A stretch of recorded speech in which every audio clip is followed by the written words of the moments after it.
a land of rugged beauty and unending hardship. In the quiet spaces between the mountains and the sea, there once lay a Scotland that most would scarcely recognize. It was not the romantic land of tartan pageantry or gentle locks reflecting the sun. Instead, it was a place where the land itself seemed intent on testing the spirit of those who called it home. When dawn crept across the highlands, its pale light revealed a terrain that was both magnificent and merciless. Jagged ridges broke through blankets of fog, their stone flanks roughened by centuries of bitter winds. The valleys beneath, where low stone cottages huddled in small clusters, were often choked with cold mists that never fully lifted, as if the earth itself preferred to keep its secrets hidden. The Scottish climate had no soft edges. Winter arrived early and lingered longer than any welcome, the snow and sleet blending into weeks of gray rain. Summers brought only a fleeting warmth, just enough to coax barley and oats to life in the shallow soils before the next storm came to flatten them again.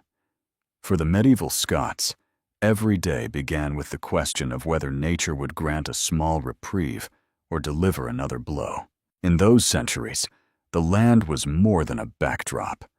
It was a constant participant in the struggle. When the fields failed, hunger stalked every doorway. When the rains came, roads dissolved into sucking bogs that swallowed hooves and wagons. Along the coast, sudden gales would seize fishermen's boats, carrying them away without warning or ceremony. The sea itself, though bountiful, demanded lives as payment for each catch. A man might rise before dawn, set out in the dark to check his nets, and never be seen again except as a story whispered by his kin. Meanwhile, the interior glens held their own silent challenges. Thick forests of pine and oak pressed close, their shadows cooling the air even in midsummer. Wolves still roamed there, lean and restless, their howls threading through the trees at night. Some believed that spirits also walked in those woods, guardians or tricksters, depending on whom you asked. It was a land where superstition and survival wove together in quiet understanding. Settlements rarely grew beyond small clusters of homes and a kirk of cold stone. Inside, the walls were blackened with soot from the peat fires that smoked through the long nights. Families gathered around the hearth, sharing thin stews and listening for the muffled sounds of rain tapping at the thatch. Here, the simplest pleasures, warmth, a dry roof, a shared meal, became treasures to hold close. Peasants and crofters knew this world intimately. They knew how to read the color of the sky at dawn, how to watch for the shifting winds, and how to store enough grain to outlast the hunger months. The land offered few gifts freely. Even the smallest harvest demanded months of unending labor, hands split and raw from the plow and the scythe. And all the while, the great mountains stood watch over the fields, solemn and unmoved by the toils of humankind. Despite its hardness, there was an unspoken reverence for this landscape. Perhaps it was the knowledge that without these hills and glens, there would be no Scotland at all. The same slopes that blunted the charge of English armies also concealed small communities of kin, sheltering them from enemies and storms alike. The same relentless rains that rotted grain also made the highland grass rich enough to nourish hardy cattle. This was a land that never yielded without a price, yet never left its people entirely abandoned. In this era, survival was a communal act. Neighbors bound themselves together, offering what help they could. If one family lost their herd to disease or theft, others would share milk or grain, knowing that tomorrow it could be their turn to stand in need.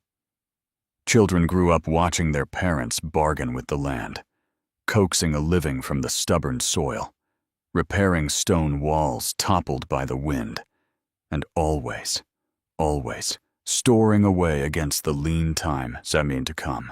Through it all, faith and folklore intertwined.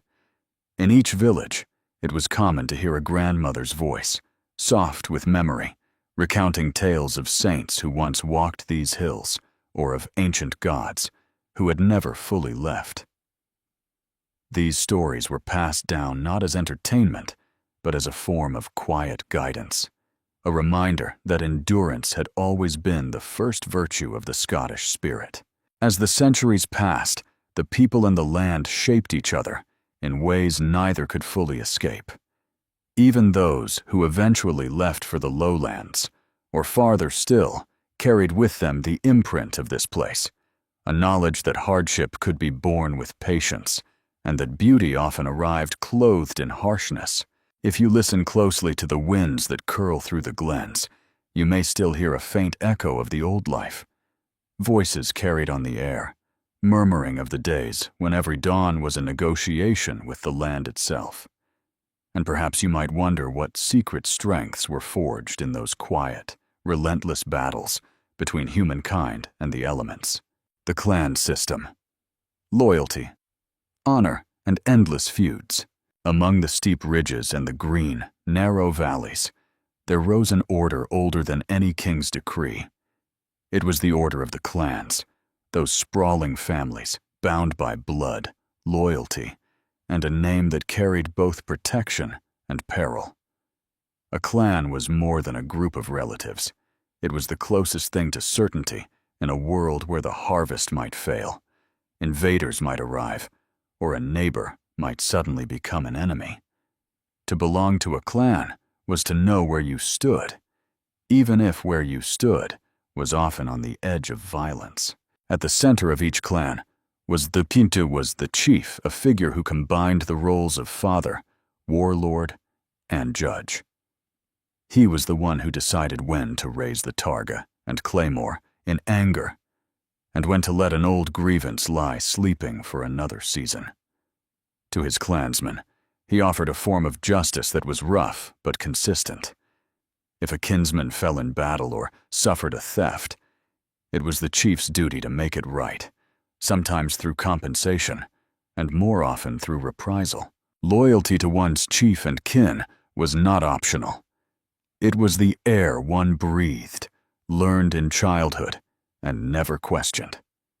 From the moment a boy could carry a small dirk, he was taught the stories of his people, who had wronged them, who had defended them, and whose blood still cried out for retribution. These memories were not written in books but repeated around the fire, spoken in the low, measured voices of old men whose hands still bore the scars of past raids. The Highlands especially were a patchwork of rival clans, their boundaries often no more than an invisible line across a hillside. On one side, cattle grazed under the watch of Campbell's sentries. On the other, MacDonalds sharpened their weapons and waited for night to fall. A single insult, a stolen herd, or a disputed marriage could ignite a feud that smoldered for generations.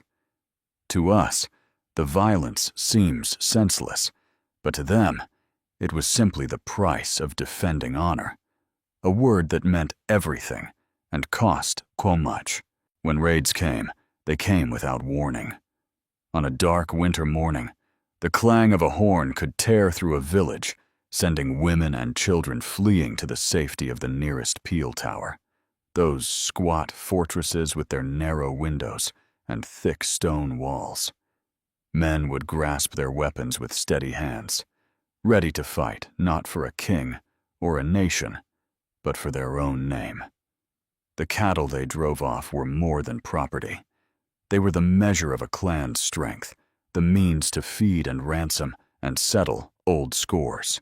And yet, even in this constant readiness for conflict, there was a fragile balance. Chiefs often arranged marriages to knit alliances together. A daughter might be promised to a rival's son, her wedding feast, a temporary pause in the cycle of feud and retaliation. For a little while, the fires burned in celebration instead of destruction. But such truces rarely lasted. The memory of an insult lingered longer than any treaty, waiting for a new generation to renew the quarrel. In the lowlands, the clans held less sway, but kinship still mattered. Here, land was more valuable than in the rocky north, and disputes often unfolded in courts rather than on hillsides. Yet even in these more settled places, the idea of belonging to a name, of having an unbreakable tie to those who shared your blood, remained a quiet force. To outsiders, the clans might have seemed primitive or chaotic, a relic of an earlier time. But within their bonds lay a fierce comfort. A man who had nothing else still had his clan. If a roof fell in, cousins came to help rebuild it. If hunger struck, food was shared without question. If death arrived, it did not come to an isolated soul, but to one member of a wider circle of grief. The laws of the land tried again and again to curb the power of the chiefs, to replace their authority with that of the crown. Royal proclamations declared that raids would be punished, that feuds must end, that all men owed allegiance first to the king. But the glens were far from Edinburgh, and in the hidden valleys, the word of the chief still weighed more than any distant monarch's seal. Meanwhile, the church also tried to soften the edges of clan life. Priests preached forgiveness, urged reconciliation, and reminded their flocks that vengeance was a sin. Yet even they knew how deep the old loyalties ran. A priest might bless the weapons of men who planned to raid a rival's lands before dawn, praying for their safety even as he prayed for peace. In quiet times, when no feud demanded attention and no enemy threatened the borders, the clan became a more tender thing. Families gathered to tell stories, to pass down songs that traced the lineage of their people back to mythical ancestors. Bards composed verses that praised the courage of a chief or the virtue of a matron who kept her household strong through lean years. Even the children sensed that to belong was to inherit not only old quarrels, but also a heritage of resilience. As the centuries unfolded, the power of the clans would rise and fall with the tides of history. English kings would try to break them, Scottish kings would try to tame them, and in time, new laws and new faiths would erode their authority. But in those early centuries, when the Highlands were still wild and the Lowlands still wary, the clan was the heart of Scotland, a stubborn, unyielding heart that beat in time with the land itself. And somewhere between the crests of these old hills, you might wonder how many secret oaths and quiet acts of defiance still echo among the stones. The peasants' struggle, back-breaking labor and scarcity. Beneath the tall towers of clan chiefs and the cold sanctuaries of the church, there moved the quiet majority whose names seldom entered any chronicle. These were the peasants, the crofters, the tenants who held their small strips of land by ancient custom or the will of their overlord. They were the ones who rose before the sun and laid their tired bodies down long after dusk, their lives measured in harvests and hunger. Their days began in the dark, when the cold pressed in through the chinks of stone walls, and the peat fire had dwindled to embers. The first task was always to coax a little warmth into the room, a handful of dried moss, a breath blown carefully into the coals, a slow stirring of flame that grew just enough to light the single space where family and animals alike shared the night's shelter. In these cramped homes, it was not unusual for cattle to sleep on one side of the partition, their warm breath a small defense against the freezing air. Outside, the ground was rarely dry. Even in summer, the low fields glistened with moisture, and the rough pastures clung to mist. A man might spend the morning bent over rows of oats or barley, his fingers red from the chill. Women worked beside him, their skirts darkened with dew, their backs stooped under the weight of baskets or the burden of endless repetition. The children joined in as soon as they could lift a tool, and from that moment on, their days would belong to the land. The soil itself was often poor, thin, stony, exhausted by generations of cultivation and neglect. Crops failed with weary regularity, and when they did, hunger arrived like a quiet intruder, sitting patiently at every threshold. Meals became smaller, then worse. In the hardest seasons, it was not unheard of for families to survive on a few handfuls of meal stirred into water, or the tough roots pulled from the edges of fields. Yet there was no choice but to keep working. The feudal dues still had to be paid. Barley for the laird's storehouse, sheep or cattle for the tithe, a portion of every harvest set aside to meet obligations that never shrank, no matter how lean the year. When payments were late, collectors came to the door, their presence a reminder that even misery was taxed. The church, too, demanded its share. The priest might be a kindly man, might speak softly of mercy in the next life, but he still expected the pennies owed for the upkeep of the kirk. The contradiction was not lost on the poor, this faith that promised salvation, yet never spared them the burden of its earthly costs. In some villages, there were shallow quarries, where men broke stones for building or hacked peat from the bogs to burn for heat. The work was slow, damp, and unending. Others labored in the woods, felling trees to make charcoal or hewing rough beams for distant fortresses. The reward was a small coin, a little flour, sometimes only permission to keep living on land that was never truly theirs. And yet, in all this hardship, life persisted. In the evenings, when the work was finally done, families gathered around the hearth. The youngest would drift to sleep on sheepskins spread near the fire. The elders might murmur prayers or recite the old stories, how the clan had once been mighty, how an ancestor had fought at Bannockburn, how someday, perhaps, better times would come. There were moments of celebration, too, however modest. The birth of a child, a marriage, a good harvest that deserved a small feast. At these times, the same hands that labored all year found the strength to lift a cup and dance to the wail of a fiddle.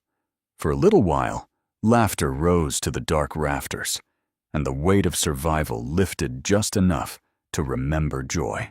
Through the seasons, the rhythm never faltered. Planting, tending, reaping, storing. The cycle repeated itself as it had for centuries, anchored by the same prayers and the same fears. It was a life stripped to its simplest elements: food, shelter, kin. To outsiders, it might have looked like drudgery without hope. But for those who lived it, there was a certain quiet dignity and endurance. When disease crept through the valleys, fevers that stole infants in the night, pox that left scars and empty cradles, the community gathered to bury the dead and comfort the living. There was no luxury of distance. Loss belonged to everyone, and perhaps it was this shared grief that made the bonds between neighbors so unspokenly strong. At times, wandering friars would arrive, carrying news from the wider world. Wars fought far away, treaties signed and broken, kings crowned and toppled. To the peasants, these stories felt as remote as legends. The real struggle was always here, in the wet fields and the cold cottages, where each sunrise was both a promise and a demand. And so the centuries passed, marked by the slow transformation of hands into something as weathered as the land itself. The names of these humble laborers rarely survived in records, but if you walk the old paths and look closely at the stones of ruined cottages, you might feel the lingering trace of their spirit, a quiet insistence that life, however meager, was still worth claiming day by day. Perhaps you will find yourself wondering what strength it took to rise again each morning, knowing that the struggle would never truly end. the dominion of the Catholic Church. In the midst of hunger and strife, there stood an institution whose influence reached into every hearth and field, the medieval church. Its presence was as constant as the turning of the seasons, and just as unyielding. From the grand abbeys that rose like stone ships above the lowlands, to the small chapels tucked into the folds of the glens, the Catholic faith threaded itself into every corner of Scottish life. At dawn, the tolling of bells called even the most weary to prayer.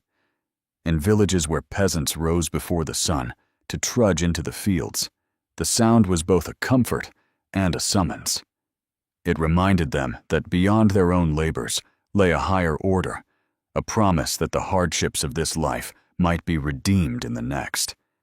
Whether they believed it fully or simply hoped it was true, they gathered beneath the cold arches of their kirk, pressing their worn bodies into narrow pews as the priest intoned familiar Latin phrases. The church offered many things: a measure of learning, a framework of law, an invisible bridge between this world and the one to come. But it also demanded a great deal. Tithes and dues were collected with unblinking regularity.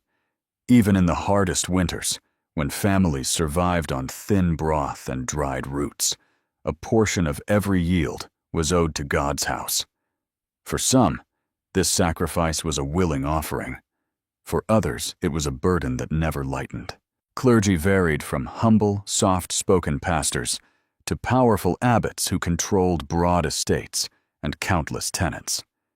In the grand monasteries of Melrose, Jedburgh, and Dunfermline, monks labored over illuminated manuscripts or tended physic gardens filled with herbs.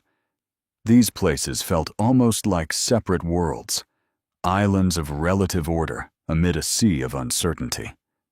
To wander their cloisters was to glimpse a life that most would never know, a life of study, contemplation, and quiet seclusion. Yet not all was pious or pure. In time, the wealth and authority of the church grew so vast that corruption followed like a shadow. Bishops dined in splendor while peasants starved. High-born clerics negotiated alliances with nobles and kings, their ambitions as worldly as any laird's. The promise of salvation was too often entangled with the threat of excommunication, the unspoken bargain that faith required not only belief, but submission. For the ordinary Scot, religion was woven into the smallest details of daily life. A marriage could not be solemnized without a priest's blessing. A newborn child was swiftly baptized, lest its soul wander unshriven if it died. Festivals marked the calendar, holy days that offered both respite and obligation. Even the tools of survival carried religious meaning. A scythe might be blessed before harvest, a herd sprinkled with holy water to ward off disease. When illness struck, many turned to the church for help. The monasteries were among the few places where a sick peasant might find a bed, a bowl of broth, and a tincture of herbs.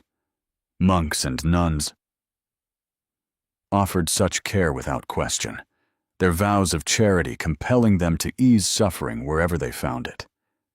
In this way, the church's harshness and its kindness existed side by side, as inseparable as the dark and the dawn. Fear was never far from faith. Tales of hellfire and damnation circulated in every settlement. Children grew up hearing of sinners cast into eternal torment, of witches consorting with devils, of divine retribution that could fall at any moment. These stories shaped imaginations as much as any scripture, reminding all who listened that no corner of life was beyond God's gaze. In the Highlands, old beliefs mingled stubbornly with Christian teaching. Superstitions clung to the edges of the faith, rituals to keep away the fair folk, charms to guard against curses. Some priests tolerated these remnants, seeing them as harmless comforts. Others waged quiet campaigns to uproot them, convinced that every scrap of the old ways was a threat to the soul's salvation. Meanwhile, across Scotland, the slow churn of reform began to stir. Dissenters questioned the need for lavish churches when so many went hungry. Preachers whispered that faith should be simple, that no earthly institution should claim the power to decide who was worthy of grace. These early murmurs would grow louder in the centuries to come, but in the medieval period, they were still small voices carried on the wind. Despite all its contradictions, the church remained a central pillar of life. When the bells tolled for a funeral, the whole community gathered to walk behind the coffin, their steps measured and solemn. In those moments, whatever grudges divided them fell away. All were equal before the grave and before the God they trusted, sometimes in fear, sometimes in hope, to grant them peace. It was in the dim, candlelit spaces of the kirk that the people of Scotland came face to face with the mystery of existence. No matter how harsh their days, they paused to kneel, to cross themselves, to whisper prayers they barely understood, but could not do without. In the hush that followed, they might have wondered whether the same God who watched over the mighty lairds also heard the pleas of the lowliest crofter. Perhaps you will find yourself imagining the stillness of those moments, the flicker of faith that glowed even in the darkest corners of a cold stone chapel. The Black Death, a visitor nobody wanted. In the year 1350, a new terror crept across Scotland's rugged borders.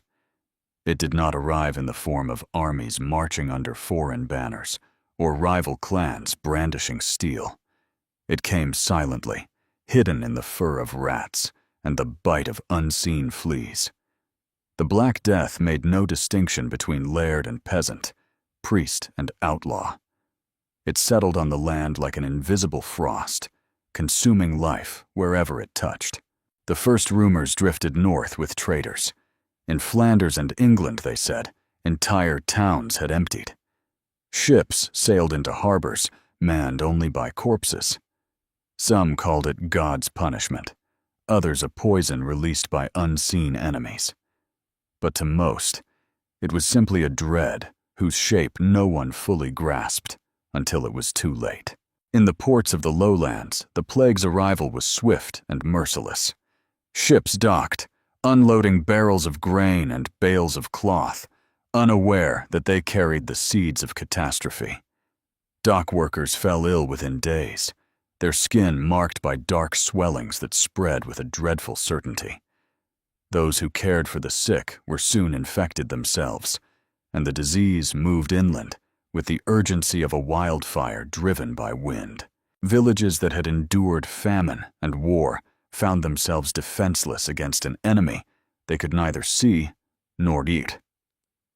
The symptoms appeared quickly: a fever that burned like an inner flame, swellings under the arms and in the groin, the dark mottling of skin as life slipped away. Within days, a strong man could be reduced to a hollow form, breathing raggedly until silence claimed him. Those who could fled into the hills, believing the open air would spare them. Some closed their doors and waited in dread, rationing stores of oats and salt meat as neighbors perished on all sides. The fields stood untended, cattle wandered the lanes without herders, and the quiet of the countryside became the hush of loss. In cities and towns, the church bells tolled endlessly, marking each new passing. Priests, exhausted and trembling, recited last rites again and again, their own faces gaunt with fear. Monks carried the dead to hurried graves, digging trenches so wide that entire families could be laid side by side. No ceremony could ease the finality of it. No prayer could slow the relentless count. Yet even in this desolation, the rhythms of faith continued. In small chapels, a few worshippers gathered, their voices thin but resolute. They lit candles in memory of the departed and asked for mercy for the living.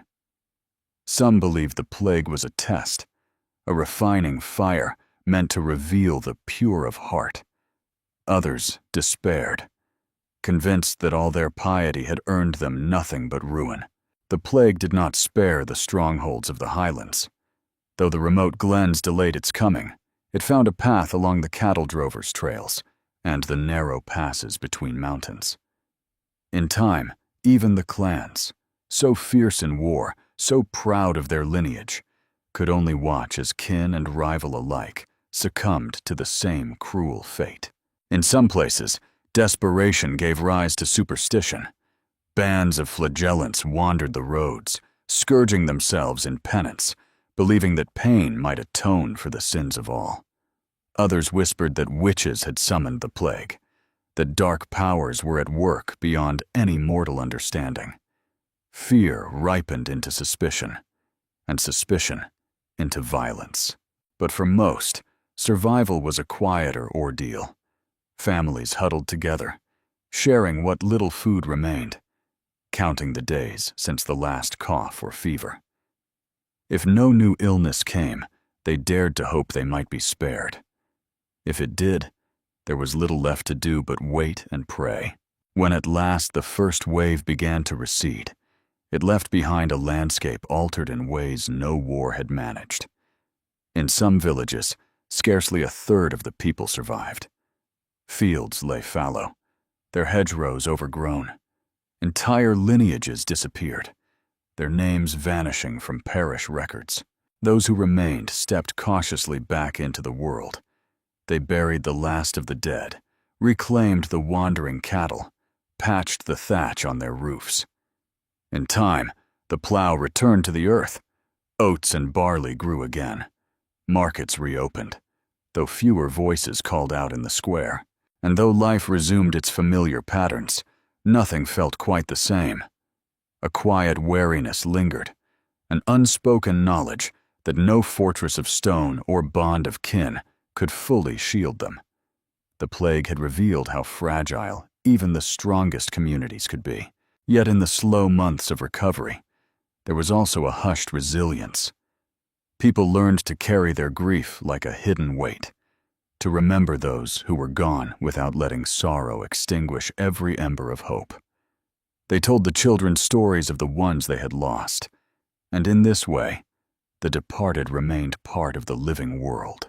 If you close your eyes and imagine the Scottish hills in those years, you might picture a land stripped bare, yet strangely luminous with endurance, a place where even the plague could not fully conquer the stubborn will to begin again.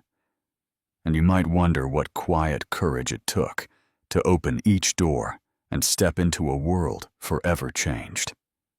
William Wallace and the dream of freedom, before the plague carried away so many lives, before the endless clan feuds consumed whole generations, there was another struggle that etched itself into the heart of Scotland, a struggle against foreign rule, and the quiet conviction that a people could shape their own destiny.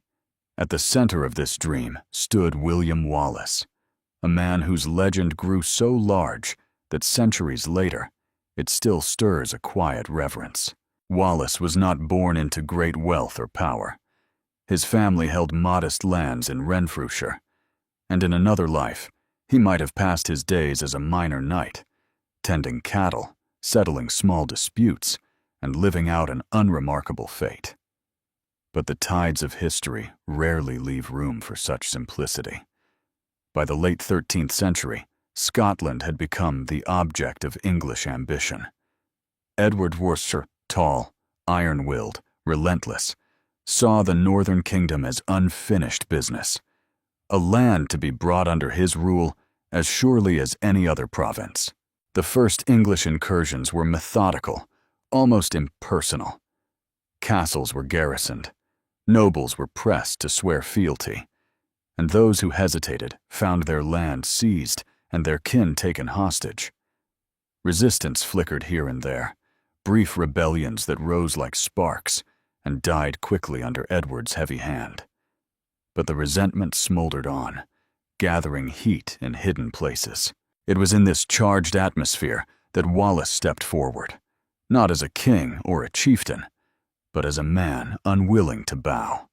The stories say that it was a personal insult, a murdered family member, a wrong too deep to forgive, that first set him on the path of defiance.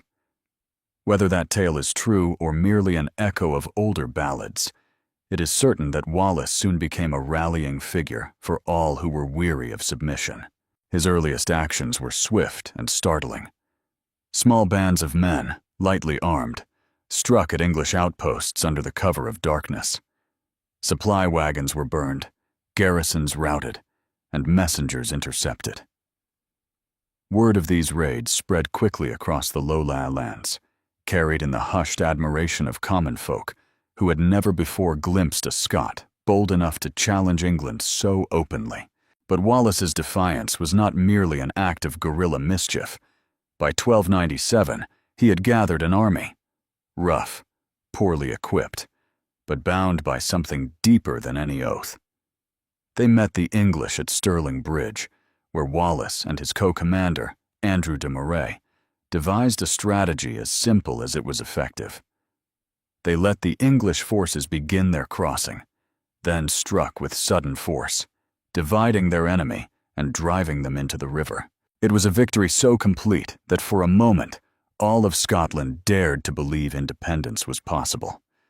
Chronicles tell how the news spread across the land, carried by riders and pilgrims. In the cottages and kirks, people repeated Wallace's name in quiet wonder, as though the mere fact of his success had changed the nature of what could be hoped for. After Stirling, Wallace was appointed Guardian of Scotland, a title that came less with privilege than with a heavy expectation. He pressed the advantage, leading raids into Northumberland, striking back across the border to remind England that Scotland would not remain a passive province. But such defiance invited a reckoning. Edward returned in person, bringing with him a disciplined army and the weight of a king's fury. At Falkirk in 1298, the two forces clashed on open ground. This time, English archers and cavalry proved overwhelming. The Scottish lines broke under the assault, and Wallace's army dissolved into retreat. Though he escaped with his life, his authority was diminished.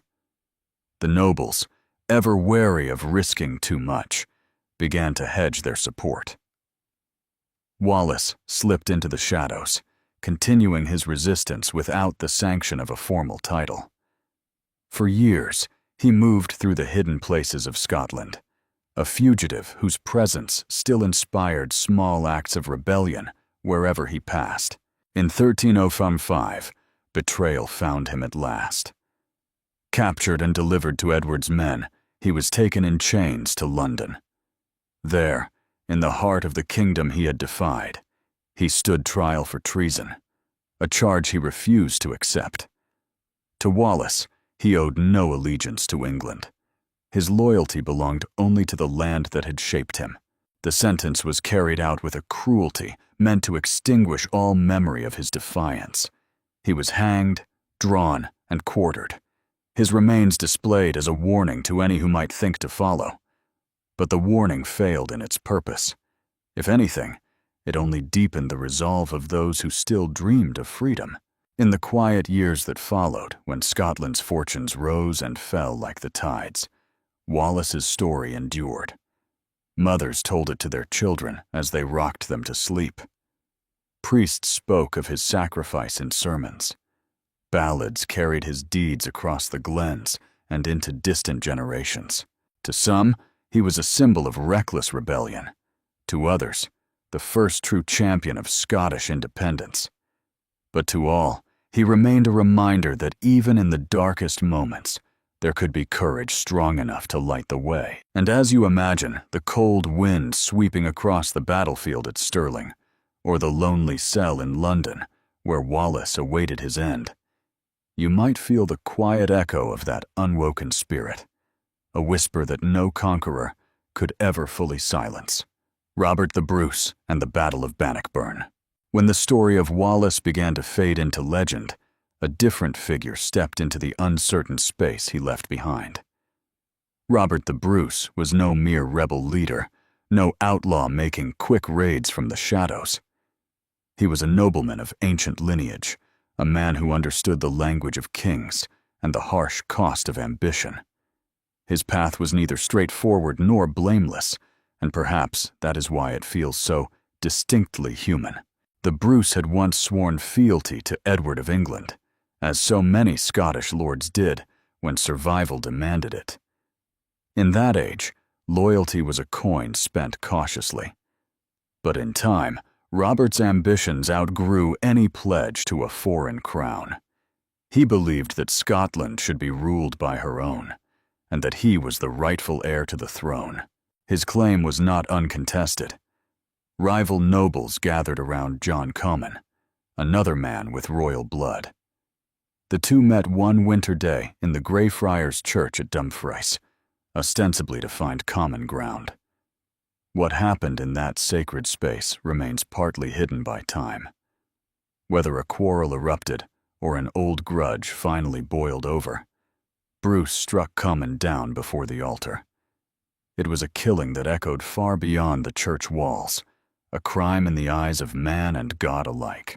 Yet even as excommunication loomed, Bruce moved swiftly. If he could not earn legitimacy by patience, he would seize it by resolve. Just weeks later, in the Abbey of Scone, he was crowned King of Scots. It was a fragile coronation, performed with borrowed regalia and the blessing of only some of the realm's lords. But for the first time in years, Scotland had a monarch determined to resist English dominion. Edward responded with the relentless efficiency that had subdued so many rebellions. English armies swept north, burning and confiscating. Bruce's early campaigns ended in defeat and retreat. At one point, he was little more than a fugitive, moving among the islands with a handful of loyal supporters. His family suffered greatly for his cause, his brothers executed, his wife imprisoned, his kingdom all but extinguished. Yet from this nadir, a slow resurgence began. Over years of hardship, Bruce learned to fight not as a feudal lord, but as a commander shaped by necessity. He struck quickly, avoiding open battle whenever possible, and reclaimed stronghold after stronghold. As English garrisons fell, more clans drifted back to his banner, sensing that his cause might yet prevail. By 1314, the pressure of his campaign forced Edward II, who had inherited the English crown, to act decisively. Edward assembled a massive host, perhaps the greatest force ever sent against Scotland. They advanced northward, confident that the weight of numbers and the discipline of their knights would crush Bruce's stubborn resistance. The two armies met near the village of Bannockburn, close to Stirling Castle, where an English garrison still held out. It was Midsummer's Eve. The Scottish host was smaller, perhaps only a fraction of the English strength, but Bruce had chosen his ground with care, a landscape of boggy hollows and narrow approaches where cavalry could not charge unchecked. On the eve of battle, legend says Bruce himself rode out to inspect the lines and encountered an English knight, Sir Henry de Bohun, who lowered his lance and spurred forward, eager to strike the Scottish king. In that moment, watched by friend and foe alike, Bruce turned aside the spear and with a single blow of his axe, struck de Bohun down. It was a gesture not of arrogance, but of assurance, a sign that he would not be cowed. When dawn came, the English forces advanced across the rough terrain, their banners bright against the rising sun. The Scottish schiltrons, dense formations of spearmen, stood shoulder to shoulder, bristling with pikes. As English cavalry tried to force a passage, the schiltrons held firm, absorbing the shock and driving the attackers back. Wave after wave fell upon them. The din of iron on iron rang across the fields, mingled with the cries of the wounded. Yet the Scottish lines refused to break. In time, the weight of the bog and the fierce counterstrikes began to tell. English ranks grew disordered. Panic spread along the rear. At last, when Bruce signaled the charge, his men surged forward, with a momentum born not of numbers, but of certainty. English soldiers fled in confusion, many drowning in the streams or falling beneath their own retreating horses. It was a rout so complete that it reshaped the balance of power overnight. For Scotland, Bannockburn was more than a battlefield triumph. It was a moment when the dream of self-determination became something more solid, a memory that could be held up in times of doubt, proof that the land itself could answer invasion with victory. In the years that followed, Bruce continued to consolidate his rule. Castles were retaken, alliances forged, the fabric of the kingdom mended one careful thread at a time. Though Edward II refused to acknowledge Scottish independence, the reality on the ground could not be denied forever. Yet for all the triumph, the cost remained heavy. So many had fallen: lords, farmers, men whose names were never recorded. And Bruce himself, though crowned and acclaimed, would spend his remaining years haunted by the knowledge of all he had sacrificed to reach that place. When you picture the fields of Bannockburn, thick with June grass and the echoes of struggle, you might feel the stillness that comes after great turmoil. And you may find yourself wondering how it feels to stand in that hush, knowing that, for a moment at least, the impossible had been achieved. The Highland-Lowland divide. As Scotland emerged from the struggles of kings and conquerors, another divide remained, quieter, older, and in some ways more enduring. It was the line, not always drawn on maps, that separated the Highlands from the Lowlands. A boundary of language, custom, and temperament. It shaped life in ways that no single battle could ever erase. In the north and west, the Highlands rose in silent defiance, mountains clothed in mist, glens cut by cold rivers, and long sea locks that reached deep into the land like patient fingers. Here, the Gaelic tongue lingered, spoken in lilting cadences passed down by generations of shepherds and fishermen. Clan chiefs still held sway, their authority rooted in blood ties and tradition as much as in any royal charter. Lowlanders often viewed these northern cousins with a wary fascination. They saw the Highlanders as fierce and ungovernable, prone to feuds, and given to old superstitions. The stories that traveled south spoke of cattle raids that began without warning, of midnight gatherings in hidden glens where ancient oaths were renewed by firelight. It was a culture at once romanticized and feared, admired for its tenacity and blamed for its resistance to change. Meanwhile, the lowlands grew more settled, their fields broader, and their villages clustered around parish kirks and market crosses. Scots, a Germanic tongue shaped by centuries of trade and contact with England, gradually replaced Gaelic here. Over time, the lowlands became the heart of royal administration and commerce, the place where new laws were drafted and alliances brokered. Yet despite these differences, the two worlds remained intertwined. Trade passed back and forth along winding drovers' roads. Every year, Highland herders drove thousands of black cattle to lowland fairs, places like Crieff and Falkirk, where the animals were sold to feed distant cities. The long journey south was more than a transaction. It was a ritual that reminded both regions of their shared dependence. The Highlands did not lack refinement or learning, as some lowlanders believed. In the halls of clan chiefs, Gaelic bards composed intricate poetry, recounting genealogies that stretched far into mythic time. Storytellers preserved the old tales of Fionn Macumhail, of the Tuatha De Danann, of warriors whose names echoed through the glens like remembered prayers. Music, too, bound the communities together. The keening sound of pipes, the plaintive voice of the harp. These were not just pastimes, but vessels of memory. Still, misunderstandings multiplied with the years. To lowlanders, the Highland way of life seemed archaic, its loyalty to chiefs a barrier to progress, its customs too foreign.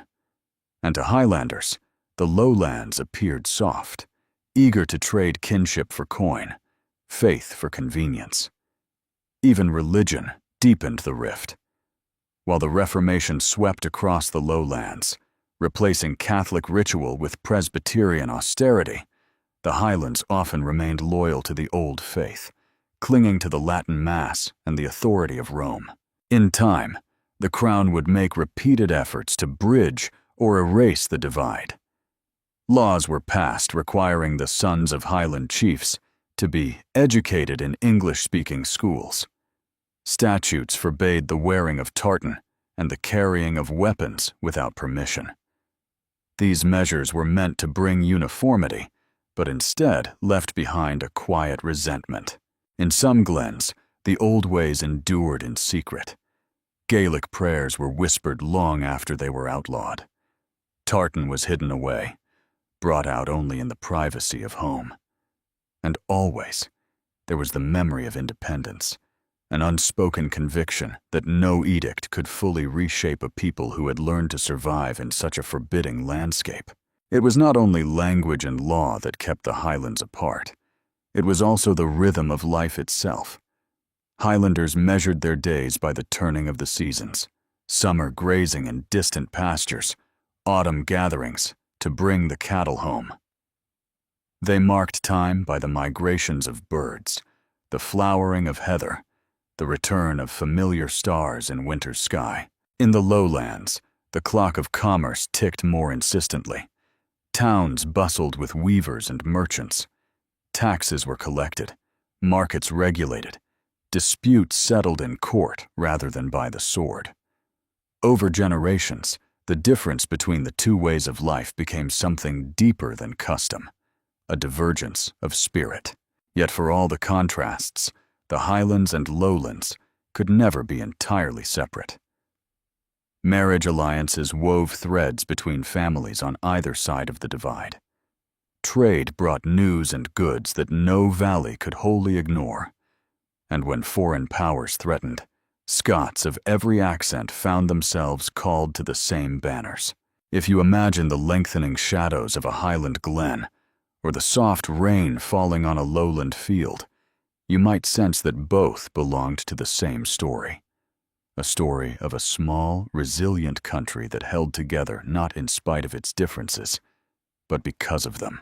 And perhaps you will wonder whether, in those days of suspicion and pride, anyone truly understood how much the Highlands needed the Lowlands, and how much the Lowlands needed the Highlands in return. The Campbells of the MacDonalds. Among all the rivalries that smoldered in the Highlands, none carried the same bitter weight as the feud between Clan Campbell and Clan MacDonald. For centuries, their enmity passed down like an inheritance, an old grievance wrapped around each generation, growing sharper with every fresh wound. The roots of the conflict reached back to the early 14th century, when Robert the Bruce, grateful for the Campbells' support in his wars of independence, rewarded them with lands long held by the MacDonalds. To the MacDonalds, this was not just a political maneuver. It was a theft of something sacred, an insult that time alone could not mend. And so the feud began, slow at first, then gathering its own momentum. In these glens and lochs, land was more than territory. It was the measure of a clan's identity, the soil from which its stories and honor sprang. To lose it was to become unmoored. Over the decades, the quarrel turned into a cycle of raids and reprisals. One year, MacDonald warriors swept into Campbell lands at dawn, driving off cattle and setting roofs alight. The next, Campbells returned the favor under cover of night, carrying off their enemies' wealth and leaving a trail of charred fields. These were not isolated events, but part of a long, grim ritual in which each raid justified the next. In quieter seasons, the feud would subside into wary silence. Chiefs on both sides would count their losses, bind up old wounds, and prepare for the inevitable resumption of hostilities. Peace was never trusted. It felt more like a pause between storms. The power of each clan extended far beyond its own hills. Both families cultivated ties with the crown, eager to secure royal favor as leverage against the other. The Campbells, in particular, grew close to the Scottish kings. Their reputation as loyal administrators earned them titles and influence. The MacDonalds, meanwhile, traced their authority back to the Lords of the Isles, a lineage that commanded respect across the western seaboard. As the centuries wore on, the rivalry found new fuel. When religion began to split Scotland, the Campbells embraced Protestant reforms, aligning themselves with Edinburgh's shifting politics. The MacDonalds, more isolated in their strongholds, remained Catholic, their faith woven into the old traditions.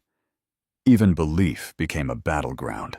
The feud reached one of its darkest moments in 1646. At Dunaverty Castle, hundreds of MacDonalds sought shelter from pursuing Campbells. The fortress, perched high on a promontory above the sea, had withstood many sieges. But this time, no relief came. As supplies dwindled, the MacDonalds agreed to surrender, trusting they would be treated as prisoners. Instead, the Campbells slaughtered them, men, women, and children alike. Bodies were cast from the cliffs into the waves. The massacre at Dunaverty, like the better-known tragedy of Glencoe that followed decades later, etched itself into clan memory as a wound that could not be forgiven. To outsiders, these cycles of vengeance seemed senseless, a bloodletting that wasted lives for pride and old grudges. But within the clans, the code of honor left little room for forbearance. To ignore a slight was to invite weakness. To forget a massacre was to betray the dead. Yet even amid the bitterness, the clans' lives were not only defined by conflict. Each had its own traditions of hospitality and generosity, its own bardic songs praising courage and lamenting loss. The same hands that wielded swords could also shape the intricate silverwork of a clan brooch, or weave the rich colors of a tartan. It was a culture that held violence and artistry in uneasy balance. And there were times, brief, almost accidental, when the old enemies found themselves allied. When foreign invaders threatened, or when the crown's ambitions grew too heavy-handed, Campbells and MacDonalds stood shoulder to shoulder out of necessity. These alliances were often as fragile as cobwebs, but for a moment they revealed a deeper truth, that both clans were, in the end, bound by the same land. Through it all, the feud persisted, reshaping the fortunes of generations. Children were taught the old stories and the names of those who had fallen. A MacDonald child learned to distrust a Campbell smile, just as surely as a Campbell child was warned to watch a MacDonald's hands. In time, government reforms and the slow erosion of clan power would quiet the conflict. But the memory remained, woven into the hills and the songs. Even in the 18th century, long after swords had been sheathed, poets still recited laments for the dead of Dunaverty and Glencoe. When you picture those wind-swept cliffs and the dark waves churning far below, you might sense how easily memory becomes a burden, and how, in the Highlands, a feud could last longer than any one lifetime. And you may find yourself wondering whether, in the end, the land itself remembers every footstep and every grief, holding the echoes of old enmities like a hidden heartbeat beneath the heather, the Catholic Church's shadow and solace. While the clans quarreled and kings made their claims, another power remained steady in its influence, a force older than the royal line of Bruce or the proud names of the Highland chiefs. The Catholic Church stood at the center of Scottish life, its presence felt in every milestone of existence, from birth to burial. It was both a shelter and a burden, a quiet consolation and a constant demand.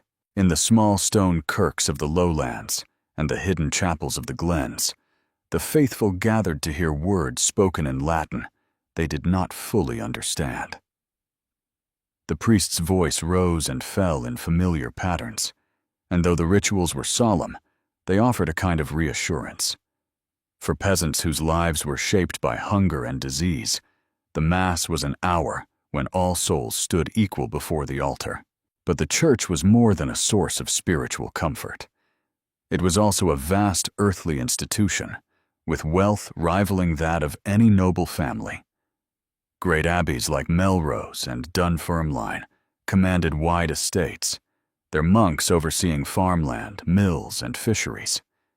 In these enclaves, laborers worked the land, knowing that a share of every harvest would support the clergy, and that questioning this arrangement invited peril. Tithes pressed heavily on the poor. Even in years when crops failed and children went hungry, the expectation did not lessen. A portion of grain, a few coins, or the best fleece of a flock was owed, as though the church's hunger were a force as unrelenting as winter. Some accepted this as the price of salvation. Others, in quiet moments, nursed a resentment they dared not voice. Yet the church could also be the only refuge. When plague swept through the villages, monks tended to the sick, laying cool cloths on fevered brows and murmuring prayers for deliverance. In famine, the granaries of the abbeys sometimes opened, distributing bread to those too weak to stand.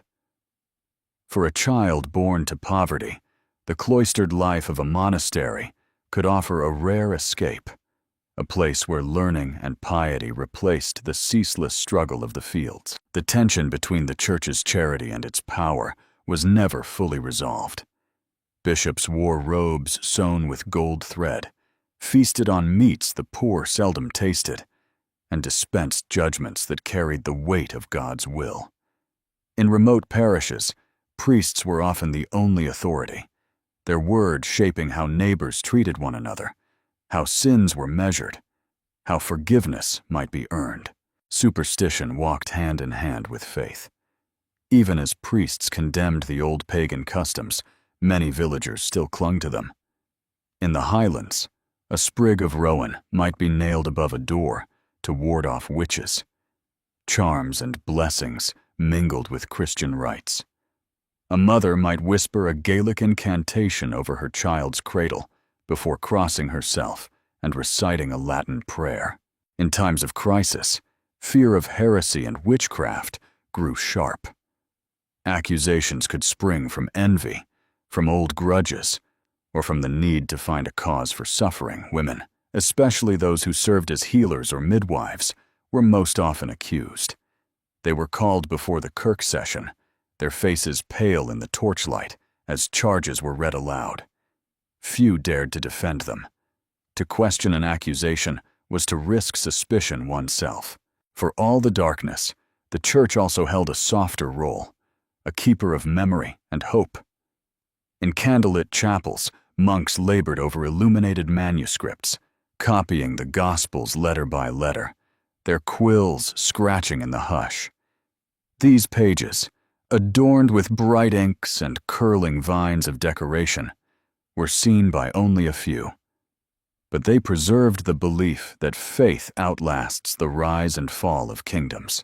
Among the saints venerated in Scotland, none loomed larger than Saint Margaret, the English princess who became queen and devoted her life to piety and charity. Her example was held up to the people as proof that holiness could flourish even in a world so often ruled by ambition. The poor invoked her name when crops failed, trusting that her spirit still watched over them from beyond the grave. And so, century by century, the church's influence sank deeper into the soil of Scotland. Each generation inherited not only the rituals, but also the quiet understanding that this institution, for all its faults, was part of the landscape itself. No feast day passed without the toll of bells. No death was marked without the priest's blessing. If you close your eyes and imagine a winter night, wind sweeping across heather, smoke rising from a thatched roof, you might picture a small chapel glowing with lamplight.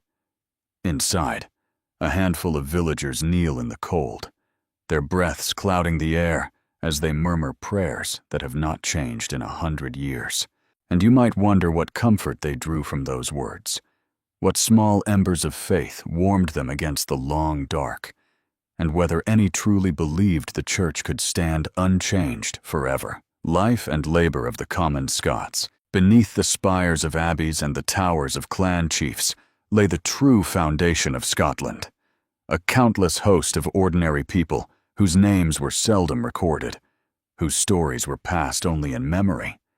They were the crofters and laborers, the shepherds and weavers, who rose before dawn and worked until their limbs trembled with fatigue. Their lives were quiet and narrow, yet filled with a kind of tenacity that history rarely pauses to honor. From the lowlands to the far northern glens, most Scots knew the rhythm of toil by heart. The year began with plowing, teams of oxen dragging wooden blades through cold, reluctant earth. Each furrow was a promise, though not all promises were kept. Rain could fall without ceasing, rotting seedlings before they sprouted. A sudden frost could blacken an entire field overnight. When that happened, the only defense was to try again the next season. In the highlands, where soil was thin and fields were scattered, families worked small crofts cut into the slopes. They planted barley and oats, tended scraggly herds of sheep and cattle, and gleaned what they could from the rough pastures. Peat was cut and stacked in summer, drying under the weak sun so it might warm hearths during long, punishing winters. Children joined this labor almost as soon as they could walk. A boy might be set to watch a few goats on a hillside, learning to scan the horizon for wolves or raiders. A girl might carry buckets of water or help weave homespun cloth. Each year brought new chores, new burdens. By the time a child reached 15, he or she had shoulders strong enough to bear a grown person's share of hardship. Meals were plain, bannocks of oat and barley, boiled greens, a little cheese, sometimes a scrap of salted fish. On feast days, a wedding, a christening, the end of harvest, families might share mutton or beef, the rare taste of abundance reminding them what it meant to be truly sated. For most, hunger was not a catastrophe, but a companion that drifted in and out of daily life. In the lowlands, villages clustered around market squares and parish kirks. Here, labor diversified. There were millers who ground grain to flour, smiths whose hammers rang from dawn to dusk, coopers shaping barrels, weavers at their looms. Yet even these trades did not bring security. If harvests failed, or a lord demanded higher rents, all crafts suffered together. Taxes and tithes weighed heavily. Every harvest was divided before a family could claim its share, part for the laird, part for the church, part held back in case of famine. When all debts were met, what remained often fit into a few sacks, to be stretched across the lean months ahead. Still, the Scots found ways to ease their burdens. On winter evenings, neighbors gathered in low-roofed cottages, their faces lit by the glow of peat fires. There, songs were sung in Gaelic or Scots, ballads of lost battles and enduring love. Stories passed from one voice to the next, some true, some embroidered beyond recognition. In these moments, the harshness of daily life softened, if only for a while. Though the church warned against superstition, old beliefs clung stubbornly to the margins of faith. Charms to protect newborns, rituals to bless the planting, whispered prayers against the evil eye. These customs lived on because they were older than any priest's decree. They offered a sense of agency in a world that otherwise seemed ruled by chance and the will of distant masters. Marriage was often more practical than romantic. A union meant more hands to work the land, more alliances to guard against misfortune. A woman's wedding day was sometimes the only time she would wear shoes. Soft leather, stitched by a local craftsman. Her dowry might be a cow, chest of linens, or a promise of labor from her kin. When children came, they arrived into a life already mapped by necessity. Infancy was perilous. Many did not survive their first winters. But those who grew strong enough learned quickly what was expected of them. Boys practiced with wooden swords, not merely for sport, but in preparation for the day they might defend the village. Girls learned to spin wool and to soothe crying babies so their mothers could return to the fields. Disease was an ever-present threat. Fevers that spread from cottage to cottage, coughs that worsened in damp air, injuries that festered without treatment. The knowledge of herbs and poultices was prized, passed along through generations of women who knew how to coax healing from the land itself. But no charm or salve could turn aside every illness, and graves were dug in every season. And yet, in the face of all this, the common folk endured.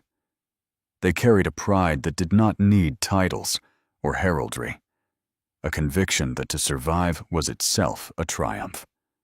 They knew that the land did not truly belong to them, but they loved it all the same. The low fields brushed by wind, the black hills that turned purple in the heather's bloom, the burns that sang their own quiet hymns through every valley. If you picture a crofter returning home at dusk, boots heavy with mud, shoulders bent, eyes lifting to the faint stars, you might glimpse something unremarkable and miraculous all at once. A life sustained by the simple determination to begin again tomorrow. And you may find yourself wondering how many generations laid that same path, how many unseen lives built the world that would come after. The unending spirit of the Scottish people, even as centuries rolled on and the patterns of life shifted, there remained something in Scotland that no war, plague, or edict could wholly erase. It was a quiet force, less visible than the crowns or the clan banners, and more enduring than any castle of stone. It was the spirit of the people themselves, a resilience that passed from parent to child, taking root in the harsh soil and the hidden corners of the heart. When the great battles faded into memory, ordinary men and women still rose each morning to face the same unchanging challenges. The hunger that crept into every home in winter, the long distances between settlements, the knowledge that all they built could be undone by a single raid or a single season of rain. In some places, this daily struggle bred suspicion and bitterness. In others, it inspired a quiet solidarity. After Bannockburn and the hard-won recognition of a Scottish king, the country did not settle into lasting peace. New rivalries emerged to fill the space left by old ones. The Stuart dynasty rose, determined to bring a patchwork realm into the shape of a kingdom. But while kings issued proclamations, most Scots measured time by smaller, more dependable markers. The lambing in spring, the cutting of peat, the return of the herring shoals. In the Highlands, the old clan ties still shaped life. Even in times when the crown sought to diminish their power, chiefs held the loyalty of their people. It was loyalty built not only on lineage, but on necessity. A crofter might resent the laird's demands, but he also knew that the clan offered the only real protection against famine, feud, or invasion. No royal decree could break that unspoken contract. For Highlanders, identity was woven into every aspect of life. It was in the tartan that marked a man's kin, in the Gaelic songs that rose over the hills at night, in the stories that stretched back to days when the first ancestors had crossed the sea from Ireland. Even as English grew in the lowlands and in the court, the old language remained a private inheritance. Lowland Scots moved at a different pace.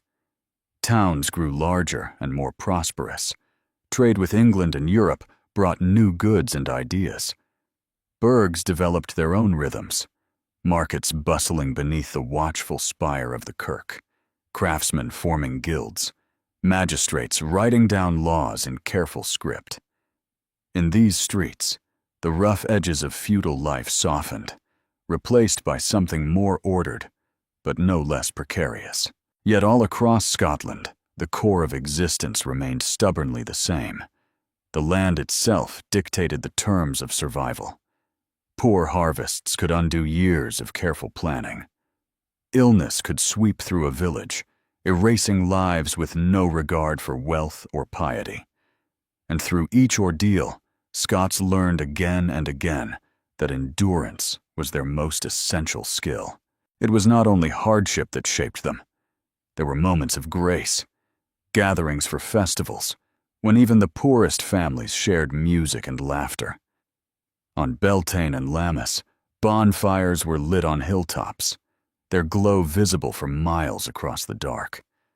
These were times when the weight of duty lifted, and people remembered that life could also be a celebration. Religion continued to cast its long shadow.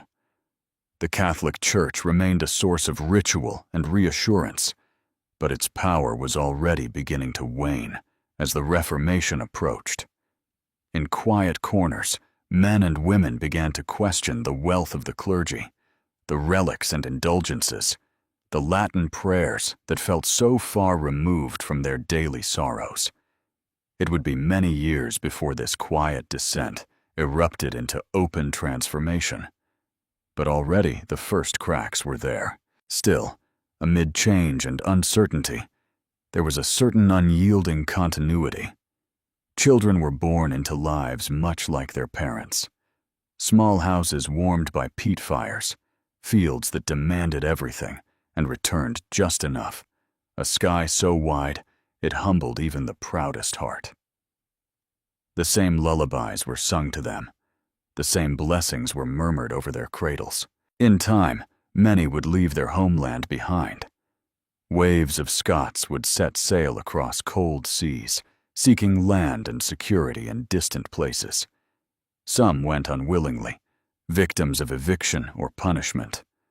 Others left in hope, carrying little more than faith that hard work could build a better life. Yet wherever they went, they carried something of Scotland within them, a memory of hills and heather, of stone cottages and clan ties, of stories that refuse to be forgotten. When you picture a twilight settling over the glens, the last glow of the sun catching on the distant peaks, you might sense that this is what endures, beyond all history. The quiet persistence of people who learned to survive in a land that asked everything of them. And as the night deepens and the winds move across the heather, you may find yourself wondering whether the spirit of those long-ago Scots still lingers there, something invisible, yet alive, whispering that no hardship can ever quite extinguish the will to endure. The arrival of the Black Death. In the year 1350, the ships crept into the harbors of Scotland under a mantle of quiet dread. Their sails drooped in the chill wind, canvas hanging like tired arms after too long at sea. No banners flew from the masts, and no cheerful cries rose from their decks. Instead, there was only the slow, deliberate movement of men carrying crates and sacks, unaware that they were bearing the seeds of an invisible cataclysm. The rats came ashore first, their small bodies slipping through the cracks of cargo holds and onto the cobbles of the quays. In their fur and fleas lay a sickness that no Scotsman could have named, a darkness that slipped past every watchman and customs clerk. Within days, the first feverish bodies began to collapse in the crowded lanes of the port towns, though no one suspected that this was merely the opening note in a long, dissonant dirge. As winter waned, the infection moved northward, clinging to wool traders and fishmongers, to traveling friars and the tinkers who mended pots from village to village. It settled in the crofts and cottages, in manors and monasteries, finding no distinction between lord and laborer. Word spread in low, frightened voices of a terrible malady, one that darkened the skin and swelled the flesh into grotesque shapes. In Aberdeen and Perth, the burial grounds filled so quickly that graves were dug in shallow pits along the roadside. Wooden carts groaned beneath the weight of the newly dead, their wheels sinking into soft ruts where snowmelt had turned the earth to clay. At night, a hush settled over the towns, as if every soul held its breath, waiting for the plague to pass them by. Then came the torches, flickering along the alleys as watchmen marked the doorways with crude crosses in chalk or white paint. A symbol of warning, a silent sentence. Those within could not leave. Food was left on the thresholds. The families peered through shutters, some still hoping that prayer or the charity of neighbors would save them. But few could pretend for long. In the countryside, small parishes faced the pestilence with a kind of hollow disbelief. The priest would stand in the nave, his voice echoing among the stone pillars as he called the faithful to confession and last rites. Before dawn, many had already succumbed, their bodies arranged in rows beneath the nave's high windows. The chill did not slow the plague, nor did the isolation of remote glens. The sickness slipped along the tracks of traveling merchants and mendicants until it became a tide no village could hold back. Meanwhile, rumors swirled in the taverns and kirkyards. Some claimed the plague had been sent by God as punishment for pride. Others whispered that foreigners had poisoned the wells. But even these suspicions could not explain the randomness of it, the way strong men perished overnight, while the frail sometimes survived. By midsummer, a third of Scotland's people had vanished. Where once there had been voices, crying children, the chants of monks, the chatter of women at the looms, there was now only a hush broken by the cawing of crows. The harvests rotted in the fields, stalks bent under their own weight, as if bowing to a grief too vast to name. The few who remained began to understand that nothing would return to the way it had been. The plague spared no kinship, no office or estate. In some places, entire lineages were extinguished, their crests and records left to molder in abandoned halls. And yet, beneath the sorrow, life persisted. The hearth fires still glowed at dusk. The cows needed milking. The hay needed stacking. A fragile routine took hold, even as the shadows lengthened. It is said that in those months, the Scottish spirit was tempered like iron, heated and hammered until it could not easily break again. But perhaps that is only what survivors told themselves in the quiet years after, when they tried to make sense of so much loss. Even now, if you wander the graveyards where old stones lean against each other, you may feel it. The memory of that hush, the breathless fear that settled on every doorstep. One wonders if those first sailors had known what slept in their cargo, whether they would still have lowered their gangplanks to the shore. The silent scars of a fractured society. When the last of the plague carts had creaked away, and the priests had uttered their final Latin benedictions over fields turned into burial grounds, Scotland found itself transformed in ways no one could have foretold. The old rhythms of life, seed time, harvest, feast days, no longer moved with the same sure cadence. The empty cottages stood as mute witnesses to what had been lost. Their thatched roofs sagged under the damp of late summer rains, the hearths cold and gray, as if the spirit of each family had slipped away with the smoke of the final fire. In the towns, rows of shuttered shops and silent workshops formed narrow canyons where only the wind passed. For those who survived, a strange paradox unfolded. There was grief, deep and marrow-chilling, but also unexpected opportunity. Landowners who had once lorded over scores of tenant farmers now found themselves begging for laborers. Wages rose as the desperate competed for the few hands left to till the fields or tend the flocks. The serf who once bent low before his master now looked him in the eye, aware, perhaps for the first time, of his own worth. Yet such changes were slow to take hold in the Highlands, where the clans clung fiercely to their old ways. There, the bond between chief and clansman ran deeper than any parchment charter. A man might lose his kin to the pestilence, but he still owed loyalty to the chief who kept order and dispensed justice. In the crofts tucked between rocky ridges and blackwater lochs, the authority of ancient custom remained unbroken. Still, even the clans could not escape the slow erosion of their power. With so many mouths gone, tribute dwindled. The cattle herds grew lean, and the stores of oat and barley shrank. Some chiefs borrowed heavily to maintain their standing, only to find themselves mired in debt that would haunt their descendants. In the lowlands, a different kind of transformation unfurled. Wealth began to shift, sometimes subtly, sometimes in great torrents.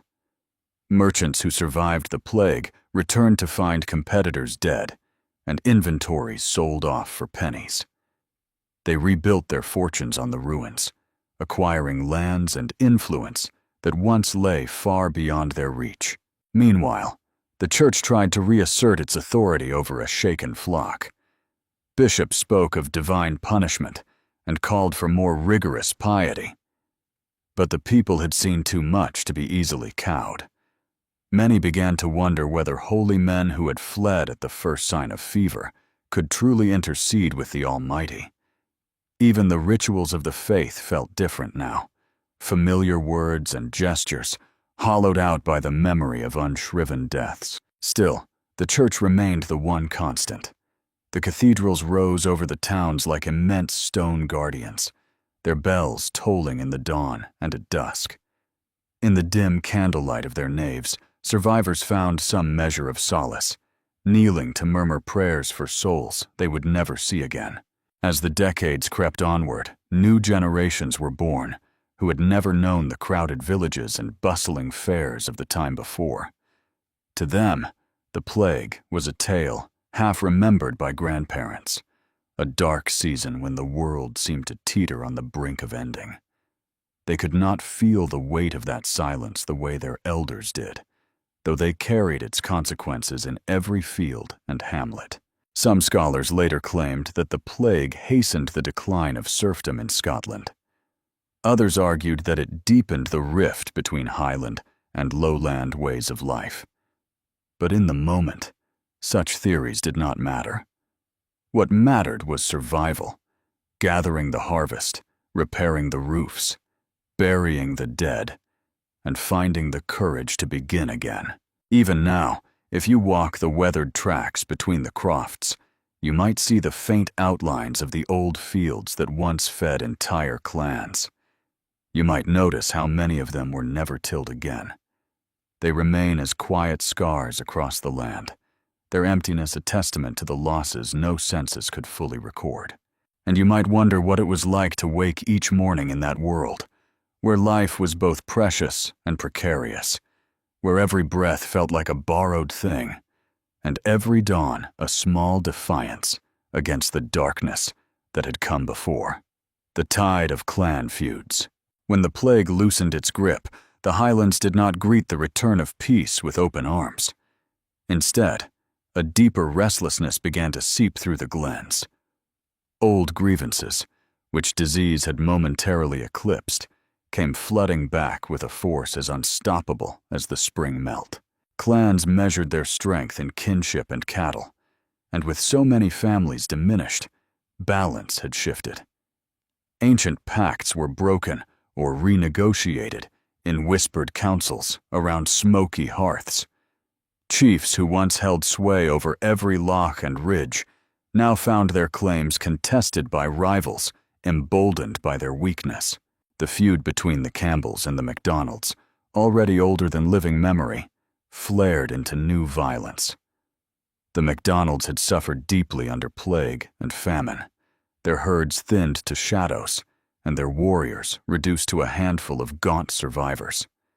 The Campbells, richer in land and men, saw an opportunity. Under the guise of settling a boundary dispute, they sent raiding parties into MacDonald territory, seizing cattle and burning storehouses. For the MacDonalds, the insult demanded vengeance. And so, a fresh cycle of reprisals began. Cattle were stolen back in midnight raids. Tacksmen, lesser chiefs sworn to their lords, gathered their men in narrow glens to plan ambushes and retake what had been lost.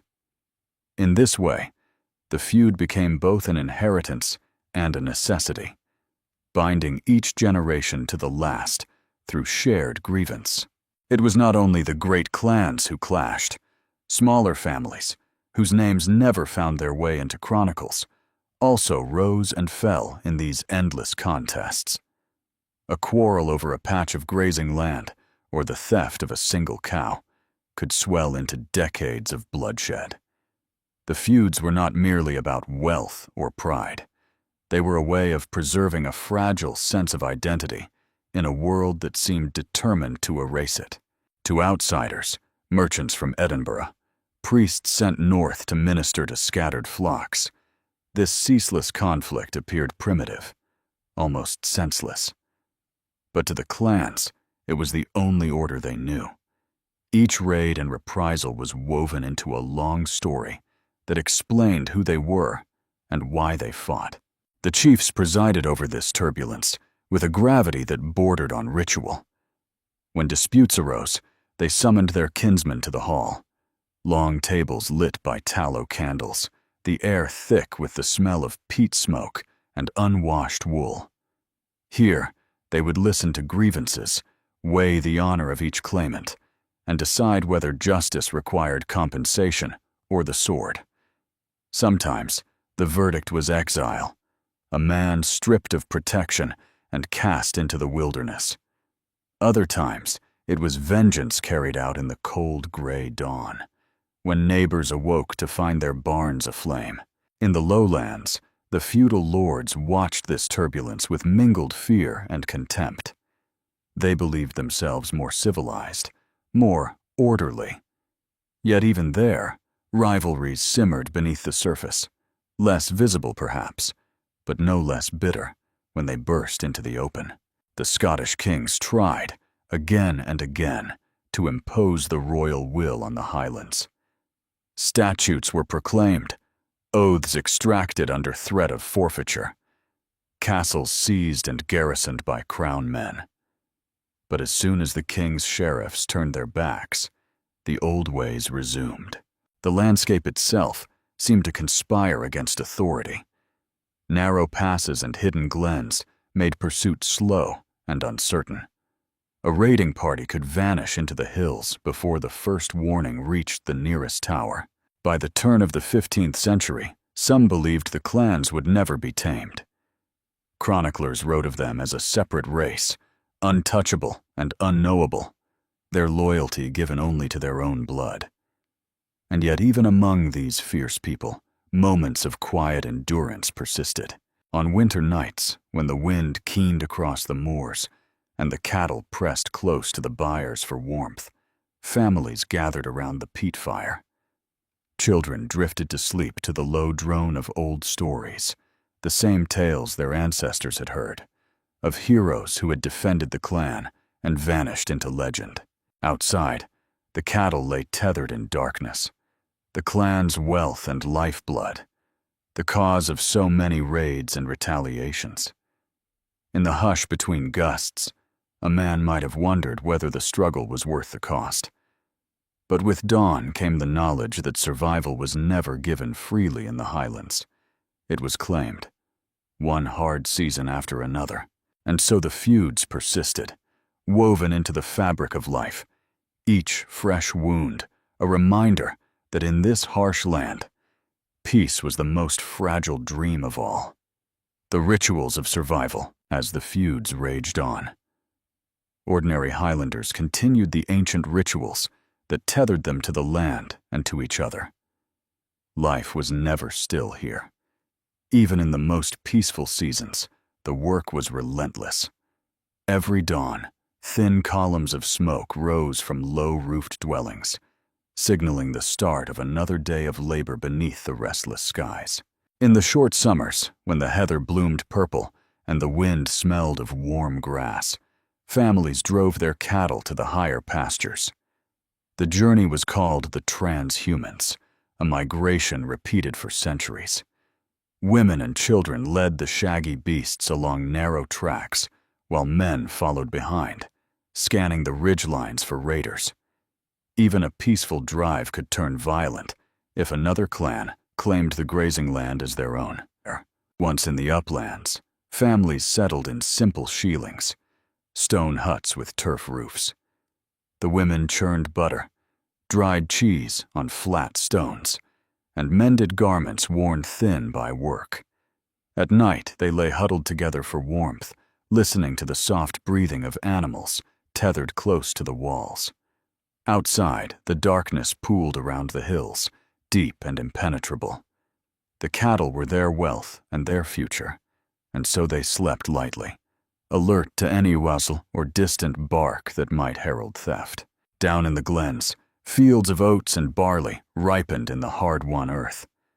The men who tended them were gaunt from long winters of hunger. Years of poor harvests, raids, and plague had left entire families reduced to a few survivors. Yet the fields were sown each spring with the same hope, that this season might be kinder than the last. In this world, survival was an intricate choreography of custom, faith, and endurance.